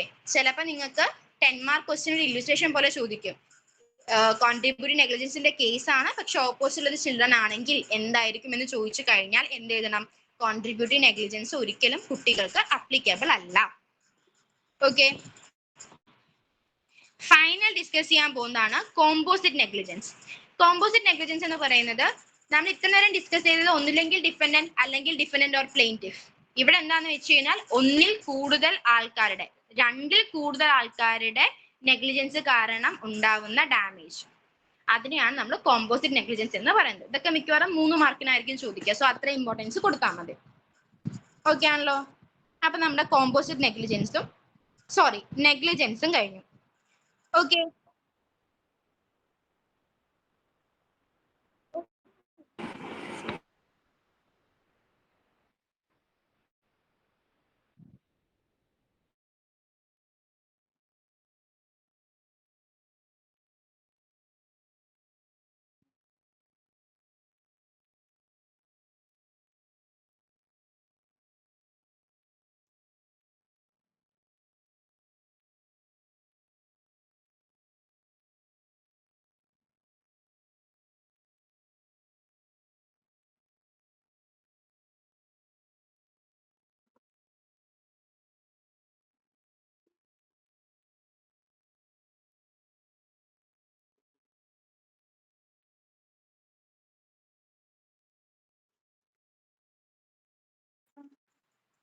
ഹലോ എടാ, സോറി കട്ടായി പോയി. ഓക്കെ. അപ്പൊ ഇനി നമ്മൾ ഡിസ്കസ് ചെയ്യാൻ പോകുന്നത് ട്രസ്പാസ് ടു പേഴ്സൺ. ഓഡിബിൾ ആണല്ലോ അല്ലെ? അപ്പൊ നമ്മൾ ഡിസ്കസ് ചെയ്യാൻ പോകുന്നതാണ് trespass to person. Trespass to person 15 മാർക്കിൽ ചോദിച്ചാലും നിങ്ങൾക്ക് എഴുതാൻ ഭയങ്കര സിമ്പിൾ ആയിരിക്കും. കാരണം നമ്മൾ മുമ്പ് പഠിച്ചിട്ടുള്ള കാര്യങ്ങളാണ്. Assault, battery, mayhem, false imprisonment. ഈ 4 ചെറിയ ചെറിയ ടോപ്പിക്കുകളാണ് എന്തിനാ വരുന്നത്? ട്രസ്പാസ് ടു പേഴ്സണിൽ വരുന്നത്. ഓക്കെ. അതായത് സിമ്പിൾ ആയിട്ട് പറയുകയാണെങ്കിൽ, ഞാൻ ഒരാളെ അടിക്കാൻ പോകുന്നത് അസോൾട്ട്, ഞാൻ അയാളെ അടിച്ചു കഴിഞ്ഞാൽ അത് ബാറ്ററി, ഇനി ഞാൻ അടിച്ചത് കാരണം അയാൾക്ക് സീരിയസ് ഇഞ്ചുറീസ് ഉണ്ടാവുകയാണെങ്കിൽ അത് മെയ്ഹിം. ഓക്കെ. അപ്പൊ ഇത്രയും സിമ്പിൾ ആയിട്ട് നമുക്ക് എന്ത് പറഞ്ഞു പോവാം? ട്രസ്പാസ് ടു പേഴ്സൺ പറഞ്ഞു പോകാനായിട്ട് പറ്റും. ഇതിനെല്ലാത്തിലും നമുക്ക് ഇല്ലുസ്ട്രേഷൻസ് ആയിരിക്കും ഉപയോഗിക്കാനായിട്ട് പറ്റുന്നത്. ഓക്കെ. ഇനി നമ്മൾ പറയുന്നത് is about trespass to land ആണ്. ഓക്കെ. ട്രസ്പാസ് ടു ലാൻഡ് നമുക്ക് കുറച്ച് കൂടുതൽ പറയാനുള്ള ടോപ്പിക് ആണ്. ഓക്കെ. അതായത് ഇപ്പൊ ഞാൻ ഒരാളുടെ ലാൻഡിലോട്ട് അനുമതി ഇല്ലാതെ, അയാളുടെ അനുമതി ഇല്ലാതെ കയറുകയാണെങ്കിൽ അതിനെയാണ് എന്തെന്ന് പറയുന്നത്? ട്രസ്പാസ് ടു ലാൻഡ് എന്ന് പറയുന്നത്. ഓക്കെ. നമ്മൾ നേരത്തെ ഡിസ്കസ് ചെയ്തിട്ടുണ്ടായിരുന്ന ബേൾ വേഴ്സസ് ഹോൾബ്രൂക്ക് എന്ന് പറയുന്ന കേസ്. ഓക്കെ. ആള് ട്രസ്പാസ് ചെയ്ത് പോകുന്ന സമയത്ത് സ്പ്രിംഗിളിൽ കൊള്ളുന്ന കേസ്. ആ കേസ് നമുക്ക് എവിടെ യൂസ് ചെയ്യാനായിട്ട് പറ്റും? ട്രസ്പാസ് ടു ലാൻഡിൽ യൂസ് ചെയ്യാനായിട്ട് പറ്റും. ഓക്കെ. ഈ ട്രസ്പാസ് ടു പേഴ്സണിലെ എസെൻഷ്യൽ ഇൻഗ്രീഡിയന്റ് എന്ന് പറയുന്നത് അൺലോഫുൾ എൻട്രി ആണ്. ഓക്കെ. അൺലോഫുൾ എൻട്രി ഉണ്ടെങ്കിൽ നമുക്ക് എന്ത് ചെയ്യാനായിട്ട് പറ്റും? ഒരു ട്രസ്പാസ് കോൺസ്റ്റിറ്റ്യൂട്ട് ചെയ്യാനായിട്ട് പറ്റും. ഓക്കെ. ട്രസ്പാസ് ചെയ്ത് അകത്ത് കയറുന്ന ആളെ നമ്മൾ വിളിക്കുന്ന പേരാണ് ട്രസ്പാസർ എന്ന് പറയുന്നത്. ഓക്കെ. ഇനി ഇവിടെ നമുക്കൊരു കാര്യം പറയാനുള്ളത് ഈസ് അബൌട്ട് ട്രെസ്പാസും പബ്ലിക് ന്യൂസൻസും തമ്മിൽ നമുക്ക് ഡിഫറൻഷിയേറ്റ് ചെയ്യാനായിട്ട് പറ്റും. ഓക്കെ, അതായത് ഇപ്പൊ ട്രെസ്പാസ് എന്ന് പറയുന്നത് ട്രെസ്പാസ് ടു ലാൻഡ് എന്ന് പറയുമ്പോൾ അവിടെ അയാൾ ട്രെസ്പാസ് ചെയ്ത് എന്റെ ലാൻഡിലോട്ടാണ് വരുന്നത്. അപ്പൊ എനിക്ക് മാത്രമാണ് അവിടെ ഇഞ്ചുറി ഉണ്ടാവുന്നത്. ഓക്കെ, അങ്ങനെ നമുക്ക് അതിനെ ട്രെസ്പാസ് ടു ലാൻഡ് എന്ന് പറയാൻ പറ്റും. പബ്ലിക് ന്യൂസൻസ് ആണെങ്കിൽ ആൾ അങ്ങനെ ഏതെങ്കിലും ഒരു സ്ഥലത്തോട് ട്രെസ്പാസ് ചെയ്ത് കയറി അത് for public at A large ഒരു ഇഞ്ചുറിയോ ഡാമേജോ ഉണ്ടാക്കുകയാണെങ്കിൽ അതിന് നമുക്ക് എന്ത് പറയാനായിട്ട് പറ്റും? ട്രെസ്പാസ് ടു ലാൻഡ് ആയിട്ട് പറയാനായിട്ട് പറ്റും. സോറി, പബ്ലിക് ന്യൂസൻസ് ആയിട്ട് പറയാനായിട്ട് പറ്റും. ഓക്കെ, അപ്പൊ ഇങ്ങനെ ഒരു കാരണം വെച്ച് നമുക്ക് ട്രെസ്പാസും പബ്ലിക് ന്യൂസൻസും ഡിസ്റ്റിങ്ക്യൂഷ് ചെയ്യാൻ പറ്റും. ഓക്കെ, നെക്സ്റ്റ് തിങ് എന്ന് പറയുന്നത് ട്രെസ്പാസ് സബ് ഇനീഷ്യോ. ഈ ട്രെസ്പാസ് സബ് ഇനീഷ്യോ ചിലപ്പോൾ 3 മാർക്കിന് ചോദിക്കാനുള്ള സാധ്യതയുണ്ട്. ഓക്കെ, അതായത് സിമ്പിൾ ആണ്. ഇപ്പൊ ഒരാള് ഒരു ലാൻഡിലോട്ട് കയറി, ആ കയറിയത് ലോഫുൾ മീൻസിലായിരുന്നു. ഓക്കെ, അതായത് ഫോർ എക്സാമ്പിൾ പറയുകയാണെങ്കിൽ ഞാനൊരു പഞ്ചായത്തിലോട്ട് പോകുന്നു, എന്റെ ഇൻകം സർട്ടിഫിക്കറ്റ് വാങ്ങാൻ വേണ്ടിയാണ് പോകുന്നത്. അപ്പൊ ഞാൻ ലോഫുള്ളി ആണ് അങ്ങോട്ട് എൻറ്റർ ചെയ്തത്. പക്ഷെ കയറിയതിനു ശേഷം ഞാൻ എന്ത് ചെയ്തു? അവിടെ കമ്പ്യൂട്ടറും സാധനങ്ങളും എല്ലാം വലിച്ചു വാരി ഇട്ടു, സാധനങ്ങള് ഫുൾ എറിഞ്ഞു. അങ്ങനെ വരുന്ന സമയത്ത് ഞാൻ അവിടെ ട്രെസ്പാസ് അബ് ഇനീഷ്യോ ആയിട്ട് മാറും. കാരണം ഞാൻ അവിടെ കയറിയത് ലോഫുൾ മീൻസിലാണ്. ആ ലോഫുൾ മീനിൽ കയറിയതിന് ശേഷമാണ് ഞാൻ അവിടെ എന്ത് ചെയ്യുന്നത്? അൺലോഫുൾ ആയിട്ടുള്ള കാര്യങ്ങൾ ചെയ്യുന്നത്. സോ ഞാൻ അവിടെ എന്തായിട്ട് മാറും? ട്രെസ്പാസ് അബ് ഇനീഷ്യോ ആയിട്ട് മാറും. ഓക്കെ, 3 മാർക്കിന്റെ ക്വസ്റ്റ്യൻസ് ആയിട്ടായിരിക്കും മിക്കവാറും വരാം. അല്ലെങ്കിൽ ട്രെസ്പാസ് ടു ലാൻഡ് ഹോൾ ആയിട്ട് ചോദിക്കുകയാണെങ്കിൽ നിങ്ങൾ ഒരു കേസിലോ കൂടെ എഴുതണം. അതാണ് 6 കാർപ്പന്റേഴ്സ് കേസ്. ആ കേസ് ഇങ്ങനെ ഡിഫൈൻ ചെയ്യുന്നു. Okay, 6 carpenters case. അവിടെ എന്താന്ന് വെച്ച് കഴിഞ്ഞാൽ ഈ 6 കാർപ്പന്റേഴ്സും കൂടെ ഒരു ബാറിൽ പോകുന്നു, ഒരു വൈനും ബ്രെഡും എല്ലാം ഓർഡർ ചെയ്ത് കഴിഞ്ഞ് കൺസ്യൂം ചെയ്തതിനു ശേഷം ബില്ല് തരില്ല എന്ന് പറയാണ്. ഓക്കെ, അപ്പൊ ഇവിടെ കോർട്ട് എന്ത് പറഞ്ഞു എന്ന് വെച്ച് കഴിഞ്ഞാൽ ബില്ല് പേ ചെയ്യാനുള്ള റിഫ്യൂസ് മാത്രമേ ഉള്ളൂ, അല്ലാതെ അവിടെ വേറൊരു തരത്തില് നമുക്ക് ട്രെസ്പാസ് സബ് ഇനീഷ്യോ എന്ന് പറയാൻ പറ്റില്ല എന്നാണ് കോർട്ട് പറഞ്ഞത്. ഓക്കെ ആണല്ലോ? അപ്പം ഈ ലീഡിങ് കേസ്, ഈ കേസ് ഓർത്ത് വെച്ചോ, 6 കാർപ്പന്റേഴ്സ് കേസ്. ഈ കേസിൽ കോർട്ട് എന്ത് ചെയ്തു എന്ന് വെച്ച് കഴിഞ്ഞാൽ ഒരു മാൻ ഏതെങ്കിലും ഒരു അതോറിറ്റിയിൽ ലോഫുൾ മീൻസിൽ കയറിയതിനു ശേഷം അവിടെ അബ്യൂസ്മെന്റ് ഉണ്ടായാൽ മാത്രമേ നമുക്ക് ട്രെസ്പാസ് സബ് ഇനീഷ്യോ എന്ന് പറയാനായിട്ട് പറ്റത്തുള്ളൂ. ഓക്കെ, മിയർ റിഫ്യൂസൽ അല്ലെങ്കിൽ ഒമിഷൻ ഒരിക്കലും എന്തിൽ പറ്റില്ല? ട്രെസ്പാസ് സബ് ഇനീഷ്യോയിൽ വരില്ല. ഓക്കെ ആണല്ലോ?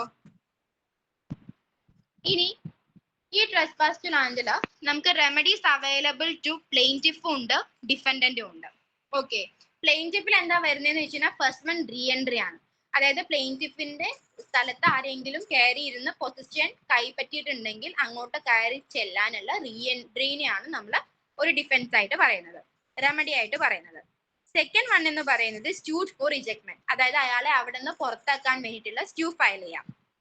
ഓക്കെ, തേർഡ് വൺ എന്ന് പറയുന്നത് ആക്ഷൻ ഫോർ മിസ് പ്രോഫിറ്റ്, അതായത് ഇപ്പം എൻ്റെ പ്രോപ്പർട്ടിയിലോട്ട് ഡിഫൻഡന്റിന്റെ എന്ത് കയറി വന്നു, ഒരു കാറ്റിലോ എന്തെങ്കിലും കയറി വന്നു എന്ന് വെക്കുക. അത് കയറി വന്നതിന് ശേഷം എനിക്ക് ഡാമേജ് ഉണ്ടാക്കി. ഓക്കെ, അപ്പൊ എനിക്ക് എന്ത് ചെയ്യാന്ന് വെച്ച് കഴിഞ്ഞാൽ അത് പശു ആണെങ്കിൽ ആ പശുവിന്റെ കയ്യിൽ നിന്ന് പാല് എന്താണോ കിട്ടുന്നത് അത് എനിക്ക് യൂസ് ചെയ്യാനായിട്ട് പറ്റും. കോമ്പൻസേഷൻ എന്റെ കയ്യിലോട്ട് വരുന്നത് വരെ എനിക്കത് യൂസ് ചെയ്യാനായിട്ട് പറ്റും. ഓക്കെ ആണല്ലോ? ഇനി നെക്സ്റ്റ് ഡിഫൻഡന്റിന് അവൈലബിൾ ആയിട്ടുള്ള ഡിഫൻസ്. അതിൽ ഫസ്റ്റ് വൺ ആണ് പ്രിസ്ക്രിപ്ഷൻ. പ്രിസ്ക്രിപ്ഷൻ എന്ന് പറയുന്നത് എൻട്രി ലോഫുൾ ആയിരുന്നു എന്ന് ആർക്ക് പ്ലീസ് ചെയ്യാം? ഡിഫൻഡന്റിന് പ്ലീസ് ചെയ്യാം. പക്ഷെ അത് ആരെന്നെ പ്രൂവ് ചെയ്യണം?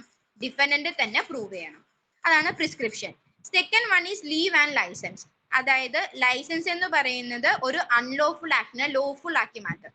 ഫോർ എക്സാമ്പിൾ ഞാനിപ്പോ എന്റെ വീട്ടിലോട്ട് ഒരു ഗസ്റ്റിനെ ഇൻവൈറ്റ് ചെയ്യാണ്, അതൊരു ലൈസൻസ് ആണ് അയാൾക്ക് എന്റെ വീട്ടിലോട്ട് കയറി വരാൻ വേണ്ടിയിട്ട്. ഓക്കെ, അപ്പൊ ഇത്രയും കാര്യങ്ങൾ നമുക്ക് എന്തിൽ പറയാൻ പറ്റും? Next one is authority of law. ഡിഫൻഡന്റിന്റെ വരുന്നത് അതോറിറ്റി ഓഫ് ലോ എന്ന് പറയുന്നത് ഇപ്പൊ ഏതെങ്കിലും ഒരു ലീഗൽ പ്രോസസ്സ് നടത്താൻ വേണ്ടി ഞാൻ ഒരാളുടെ വീട്ടിലോട്ട് കയറി ഒരാളെ അറസ്റ്റ് ചെയ്യാൻ വേണ്ടി കയറി പോവാണെങ്കിൽ അതൊരു ലീഗൽ പ്രോസസ് ആണ്. ഓക്കെ, ഇവിടെ നമുക്കൊരു കേസും കൂടെ വരുന്നുണ്ട്. അതെന്താന്ന് വെച്ച് കഴിഞ്ഞാൽ ഇപ്പൊ ഞാൻ ഒരു വീട്ടിലോട്ട് കയറിയതിന് ശേഷം ഞാൻ എന്ത് ചെയ്യാണ്? ലോഫുൾ മീൻസിലാണ് ഞാൻ അങ്ങോട്ട് കയറിയത്. പക്ഷെ കയറിയതിന് ശേഷം ഞാൻ ഇയാൾ അറിയാതെ അവിടുന്ന് കുറച്ച് ഡോക്യുമെന്റ്സ് എടുത്ത് മാറ്റുകയാണെങ്കിൽ അത് നമുക്ക് ഒരിക്കലും എന്തായിട്ട് പറയാൻ പറ്റില്ല? ഈ ഡിഫൻസിന്റെ കീഴിൽ കൊണ്ടുവരാനായിട്ട് പറ്റില്ല. ഓക്കെ, അപ്പൊ ഇത്രയും കാര്യങ്ങൾ നമുക്ക് എന്തിൽ പറയാൻ പറ്റും? Remedies available to defendant. Also self ഡിഫൻസും കൂടി ഇതിന്റെ ഭാഗത്തിൽ വരും. ഓക്കെ ആണല്ലോ? Next one. അപ്പൊ ട്രസ്പാസ് ടു പേഴ്സണും ട്രസ്പാസ് ടു ലാൻഡും ഓക്കെ ആണോ? ഓക്കെ. അപ്പൊ നമുക്ക് next one is remedies available to tort. Okay. അപ്പൊ റെമഡീസ് അവൈലബിൾ ടു ടോർട്ട് എന്ന് പറയുന്ന സമയത്ത് നമുക്ക് ജുഡീഷ്യൽ റെമഡീസും ഉണ്ട്, എക്സ്ട്രാ ജുഡീഷ്യൽ റെമഡീസും ഉണ്ട്. ഓക്കെ. ജുഡീഷ്യൽ റെമഡീസ് എന്ന് പറയുന്ന സമയത്ത് damages. First one is damages. First kind of judicial remedy ആണ് ഡാമേജ് എന്ന് പറയുന്നത്. ഓക്കെ. അതായത് ആ ടേം ഡാമേജസ് എന്ന് പറയുന്നത് മണി കോമ്പൻസേഷൻ. ഓക്കെ. അതായത് ഇൻജേർഡ് പാർട്ടി പറയാണ് അയാൾക്ക് ഈ ഒരു ആക്ട് കാരണം അല്ലെങ്കിൽ ഈ ഒരു ടോർഷ്യസ് ആക്ട് കാരണം ഇത്ര എമൗണ്ട് ഇയാളുടെ കയ്യിൽ നിന്ന് നഷ്ടപ്പെട്ട് പോയിട്ടുണ്ട് എങ്കിൽ ആ എമൗണ്ട് കൊടുക്കുന്നതിനെയാണ് നമ്മൾ മണി കോമ്പൻസേഷനെയാണ് നമ്മൾ ഡാമേജ് കൊണ്ട് ഉദ്ദേശിക്കുന്നത്. ഓക്കെ. ഇത് കോമ്പൻസേഷൻ കൊടുക്കുന്ന സമയത്ത് നമ്മൾ 3 കാര്യങ്ങളായിരിക്കും വരുന്നത്, റേസ് ചെയ്ത് വരുന്നത്. ഫസ്റ്റ് വൺ, ആ ഡാമേജ് എന്ന് പറയുന്നത് ഡിപെൻഡന്റ് റോങ്ഫുൾ ആക്ട് കാരണം ഉണ്ടായതാണോ? സെക്കൻഡ് വൺ, അത് റിമോട്ട് ആണോ? റിമോട്ട് ആണെന്ന് പറഞ്ഞപ്പോഴാണ് നമുക്ക് റിമോട്ട്നെസ് ഓഫ് ഡാമേജ് അടുത്തൊരു ടോപ്പിക്, അടുത്തൊരു എക്സ്റ്റ് ആയിട്ട് ചോദിക്കാൻ സാധ്യതയുണ്ട്, അതും കൂടെ ഞാൻ പറയാം. Next finally what should be the amount of compensation. ആ കോമ്പൻസേഷന്റെ എമൗണ്ട് എന്തായിരിക്കണം? ഇത്രയും കാര്യങ്ങളായിരിക്കും ഡാമേജ് കൺസിഡർ ചെയ്യുമ്പോൾ വരുന്നത്. ഓക്കെ. സെക്കൻഡ് തിങ് എന്ന് പറയുന്നതാണ് ഇഞ്ചക്ഷൻ. ഇഞ്ചക്ഷൻ എന്ന് പറയുന്നത് ഒരു കോർട്ട് ഓർഡർ ആണ്. അതായത് ആരെങ്കിലും ഒരു കാര്യം ചെയ്യുന്നതിൽ നിന്ന് പ്രിവെന്റ് ചെയ്യുന്നതിനെയാണ് നമ്മൾ ഇഞ്ചക്ഷൻ എന്ന് പറയുന്നത്. ഓക്കെ. ഒരാൾ ചെയ്തുകൊണ്ടിരിക്കുന്ന ആക്ടിന് നമ്മൾ റിസ്ട്രെയിൻ ചെയ്യുന്നതാണ് ഇഞ്ചക്ഷൻ. ഓക്കെ. ഈ ഇഞ്ചക്ഷൻ തന്നെ നമുക്ക് പ്രൊഹിബിറ്ററി ഉണ്ട്, മാൻഡേറ്ററി ഉണ്ട്. പ്രൊഹിബിറ്റ് എന്ന് വെച്ച് കഴിഞ്ഞാൽ അയാളെ പ്രൊഹിബിറ്റ് ചെയ്യാൻ ആക്ട് ചെയ്യുന്നതിൽ നിന്ന്, മാൻഡേറ്ററി എന്ന് വെച്ച് കഴിഞ്ഞാൽ എന്തെങ്കിലും ഒരു പോസിറ്റീവ് ആക്ട് ചെയ്യാൻ വേണ്ടി ഓർഡർ ചെയ്യുന്നതാണ് മാൻഡേറ്ററി ഇഞ്ചക്ഷൻ. ടെമ്പററി ഇഞ്ചക്ഷൻ ഉണ്ട്. ടെമ്പററി ഇഞ്ചക്ഷൻ എന്ന് പറയുന്നത് ഒരു പെർട്ടിക്കുലർ ടൈമിന് വേണ്ടി മാത്രം ഈ ഒരു ആക്ട് ചെയ്യണം, ചെയ്യാതിരിക്കണം എന്ന് പറയുന്നതാണ് temporary injection. Okay. Next one, remedies available under constitution. അതായത് ഫണ്ടമെന്റൽ റൈറ്റ് ആണ് വയലേറ്റ് ചെയ്യപ്പെടുന്നതെങ്കിൽ അതിന് എന്തുണ്ട്, പെർട്ടിക്കുലർ റെമഡീസ് കോൺസ്റ്റിറ്റ്യൂഷനിൽ പറയുന്നുണ്ട്. അത് നമുക്ക് ടോർച്ചസ് ആക്ടിന് കൊടുക്കാനായിട്ട് പറ്റും. ഓക്കെ ആണല്ലോ. നെക്സ്റ്റ് ആണ് നമ്മൾ ഫൈനലായിട്ട് പറഞ്ഞ എക്സ്ട്രാ ജുഡീഷ്യൽ റെമഡീസ് എന്ന് പറയുന്നത്. അതായത് ഇപ്പൊ സെൽഫ് ഡിഫെൻസിന്റെ കേസിൽ അല്ലെങ്കിൽ പ്രൈവറ്റ് ഡിഫെൻസിൽ ഓൾസോ നമ്മൾ റീ എൻട്രി, അതായത് ട്രസ്പാസ് ടു ലാൻഡിൽ വരുന്ന റീ എൻട്രി, ആ കാര്യങ്ങളെല്ലാം എന്തിൽ വരുന്നത്, എക്സ്ട്രാ ജുഡീഷ്യൽ റെമഡീസിൽ വരുന്നത്. ഓക്കെ ആണോ? അപ്പം നമുക്ക് ഇനി അടുത്തത് നെക്സ്റ്റ് ആയിട്ട് പറയാൻ പോകുന്നത്, ഞാൻ നേരത്തെ പറഞ്ഞു, remoteness of damage. Okay. Remoteness of damage എന്താന്ന് വെച്ച് കഴിഞ്ഞാൽ ഒരു പേഴ്സൺ ലയബിൾ ആവുന്നത് അയാളുടെ ആക്ടിന് അടുത്ത് വരുന്ന കോൺസിക്വൻസസിന് മാത്രമാണ്. ഓക്കെ. ഫോർ എക്സാമ്പിൾ ആയിട്ട് പറയുകയാണെങ്കിൽ ഇപ്പൊ ഞാൻ ഒരാളുടെ ഒരു കുട്ടിയെ ഞാൻ വണ്ടി ഇടിച്ചു. ആ വണ്ടി ഇടിച്ച് കുട്ടിക്ക് സിവിയർ ഇഞ്ചുറീസ് ഉണ്ടായി. ആ വാർത്ത കേട്ടിട്ട് ഹേർട്ട് പേഷ്യന്റ് ആയ കുട്ടിയുടെ അച്ഛൻ ഹാർട്ട് അറ്റാക്ക് വന്ന് മരിച്ചു. ശേഷം പ്രഗ്നന്റ് ആയ കുട്ടിയുടെ അമ്മ 2 മാസം കഴിഞ്ഞപ്പോൾ ഒരു സ്റ്റിൽബോൺ ചൈൽഡിനെയാണ് പ്രസവിച്ചത്. ഓക്കെ. അപ്പൊ ക്വസ്റ്റ്യൻ അറൈസ് ചെയ്യുന്നത്, ഇപ്പൊ ഞാൻ ഉണ്ടായ എൻ്റെ ഒരു നെഗ്ലിജൻസ് കാരണം ഉണ്ടായ ആക്സിഡന്റ് കാരണമാണ് ആ കുട്ടിക്ക് ഇത് സംഭവിച്ചതും, ആ സംഭവിച്ചത് കാരണമാണ് കുട്ടിയുടെ അച്ഛൻ മരിച്ചതും അമ്മയ്ക്ക് ഇങ്ങനെ ആയതും. ഇതിനെല്ലാത്തിനും ഞാൻ ലയബിൾ ആയിരിക്കുമോ എന്നുള്ള ക്വസ്റ്റ്യൻ ആണ്. ആൻസർ എന്ന് പറയുന്നത് ഞാൻ ലയബിൾ ആയിരിക്കില്ല. A person is liable four only the consequences of his act. ഞാൻ ചെയ്ത ആക്ടിന്റെ കോൺസിക്വൻസസിന് മാത്രമായിരിക്കും ഞാൻ ലയബിൾ ആയിരിക്കുക. അല്ലാതെ മറ്റൊരാള് ചെയ്യുന്ന അല്ലാതെ അതിന് ടു റിമോട്ട് ആയിട്ട് വരുന്ന കാര്യങ്ങൾക്ക് ഞാൻ എന്തായിരിക്കില്ല, ലയബിൾ ആയിരിക്കില്ല. ഓക്കെ. അതാണ് നമുക്ക് റിമോട്ട്നെസ് ഓഫ് ഡാമേജിൽ പറയാനുള്ളത്. ഈ റിമോട്ട്നെസ് ഓഫ് ഡാമേജിൽ പറയുന്ന സമയത്ത് ഇനി നമുക്ക് പറയാനുള്ളത് എന്താന്ന് വെച്ച് കഴിഞ്ഞാൽ ഒരു മാക്സിമാണ്. ആ മാക്സിമം എന്ന് പറയുന്നത് നോവസ് ആക്ടസ് ഇന്റർവെൻസ് എന്ന് വെച്ച് കഴിഞ്ഞാൽ literally means new intervening act. Okay. അതായത് ഇപ്പൊ ഞാൻ നേരത്തെ പറഞ്ഞു ടു റിമോട്ട് ഫുൾ ആയിട്ടുള്ള ഒരു കാര്യത്തിന് ഞാൻ ലയബിൾ ആയിരിക്കില്ല എന്ന് പറഞ്ഞു. അതേപോലെ ഇപ്പൊ അതിന്റെ ഇടയിൽ ഒരു ആക്ടും കൂടെ ഉണ്ടാവുകയാണ്, എന്റേതല്ലാത്ത വേറൊരു ആക്ടും കൂടെ ഉണ്ടാവുകയാണെങ്കിൽ അതിന്റെ കോൺസിക്വൻസിനും ഞാൻ എന്തായിരിക്കില്ല, ലയബിൾ ആയിരിക്കില്ല. ഓക്കെ. ഇത്രയും കാര്യങ്ങളാണ് നമുക്ക് എന്തിൽ പറയാനുള്ളത്, റിമോട്ട്നെസ് ഓഫ് ഡാമേജിൽ പറയാനുള്ളത്. ഓൾസോ 2 റൂളും ഉണ്ട്, 2 തിയറീസ് ഓഫ് റിമോട്ട്നെസ് ഓഫ് ഡാമേജും ഉണ്ട്. അത് പേര് കേട്ടതിന് നിങ്ങൾക്ക് എഴുതാനായിട്ട് പറ്റും. ഫസ്റ്റ് തിങ് എന്ന് പറയുന്നത് ടെസ്റ്റ് ഓഫ് ഡയറക്ട്നെസ്സും സെക്കൻഡ് എന്ന് പറയുന്നത് ടെസ്റ്റ് ഓഫ് റീസണബിൾ ഫോർസൈറ്റും ആണ്. ഓക്കെ. ടെസ്റ്റ് ഓഫ് ഡയറക്ട്നെസ് എന്ന് പറയുന്നത് എന്തായിരിക്കണം? അതായത് ഞാൻ ഡയറക്റ്റ് ചെയ്ത റോങ്ഫുൾ ആക്ടിന്റെ കോൺസിക്വൻസ് എന്താണോ അതിന് മാത്രമായിരിക്കും ഞാൻ ലയബിൾ. ആ തിയറിയാണ് ടെസ്റ്റ് ഓഫ് ഡയറക്ട്നെസ്.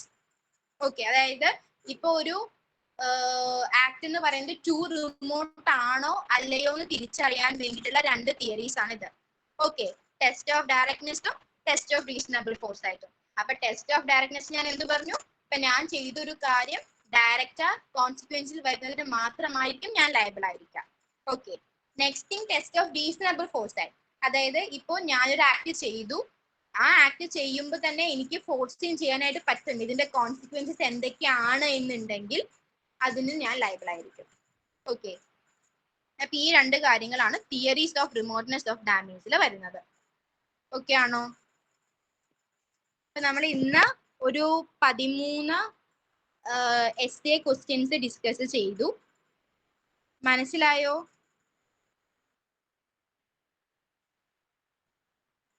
എന്തെങ്കിലും ഡൗട്ട് ഉണ്ടോ?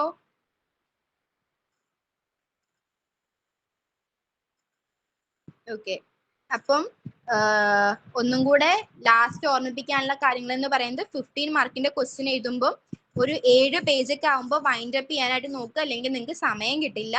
ഓൾസോ 15 മാർക്കിന്റെ ക്വസ്റ്റ്യന് എപ്പോഴും ഒരു ഇൻട്രൊഡക്ഷൻ പോലെ എന്താണ് ടോർട്ട്, ടോർട്ടിന്റെ രണ്ട് ഡെഫിനിഷൻ, സാൽമണിന്റെയും വിൻഫീൽഡിന്റെയും ഡെഫിനിഷൻ പച്ചവെള്ളം പോലെ പഠിച്ചു വെക്കുക. ആൻഡ് ഓൾസോ ഇപ്പൊ നിങ്ങളൊരു സ്ലോ റൈറ്റർ ആണെങ്കിൽ നിങ്ങൾക്ക് ഇത്രയും പേജ് ഒന്നും എഴുതാൻ പറ്റില്ലെങ്കിൽ ഒരു വിഷയമില്ല. കാരണം ഞങ്ങളുടെ ക്ലാസ്സിൽ 17 പേജ് എഴുതിയ ആളും പാസ്സായിട്ടുണ്ട്, 45 പേജ് എഴുതിയ ആളും പാസ്സായിട്ടുണ്ട്. ഓക്കെ, സോ പേജ് തേക്കാൻ പറ്റുന്നില്ല എന്നുള്ള ടെൻഷനൊന്നും വേണ്ട, കണ്ടന്റ് ക്ലിയർ ആയിരിക്കുക.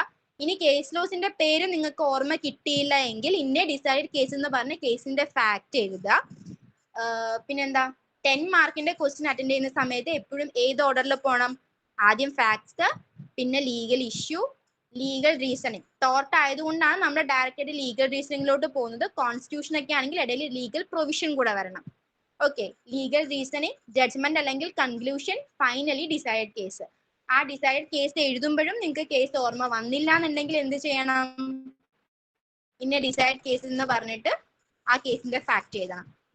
ഓക്കെ, ഇനി ചിലപ്പോൾ നിങ്ങൾക്ക് കേസിന്റെ ഫാക്ട് ഓർമ്മ വരുന്നില്ല എന്നുണ്ടെങ്കിൽ ഡിസൈഡ് കേസ് എഴുതിയില്ലെങ്കിൽ യാതൊരു കുഴപ്പമില്ല. 10 മാർക്കിന്റെ ക്വസ്റ്റ്യൻ മാക്സിമം ഒരു 4 പേജ് എത്തിക്കാനായിട്ട് നോക്കുക. 3 മാർക്കിന്റെ ക്വസ്റ്റ്യൻ എപ്പോഴും ലാസ്റ്റ് അറ്റൻഡ് ചെയ്യാനായിട്ട് വെക്കാം. ഓക്കെ, ഓൾസോ ഞാൻ കുറെ കേസ് പറഞ്ഞു പോയി. അത് ജനറൽ ഡിഫൻസ് നിങ്ങൾ പഠിക്കുകയാണെങ്കിൽ strict liability, absolute liability, vicarious ലയബിലിറ്റിയിലൊക്കെ നിങ്ങൾക്ക് ഇത് യൂസ് ചെയ്യാൻ പറ്റുമെന്ന് പറഞ്ഞു. ഓൾസോ ട്രസ്പാസ് ടു പേഴ്സണും പഠിച്ചു കഴിഞ്ഞാൽ നിങ്ങൾക്ക് ട്രസ്പാസ് ടു ലാൻഡിലും ഡിഫൻസസ് വരുമ്പോൾ സെയിം ആയിരിക്കും എന്ന് പറഞ്ഞു. ഓക്കെ, ഇത്രയും കാര്യങ്ങൾ ഓക്കെ അല്ലേ? അപ്പൊ ഞാൻ വൈൻഡ് അപ്പ് ചെയ്തോട്ടെ.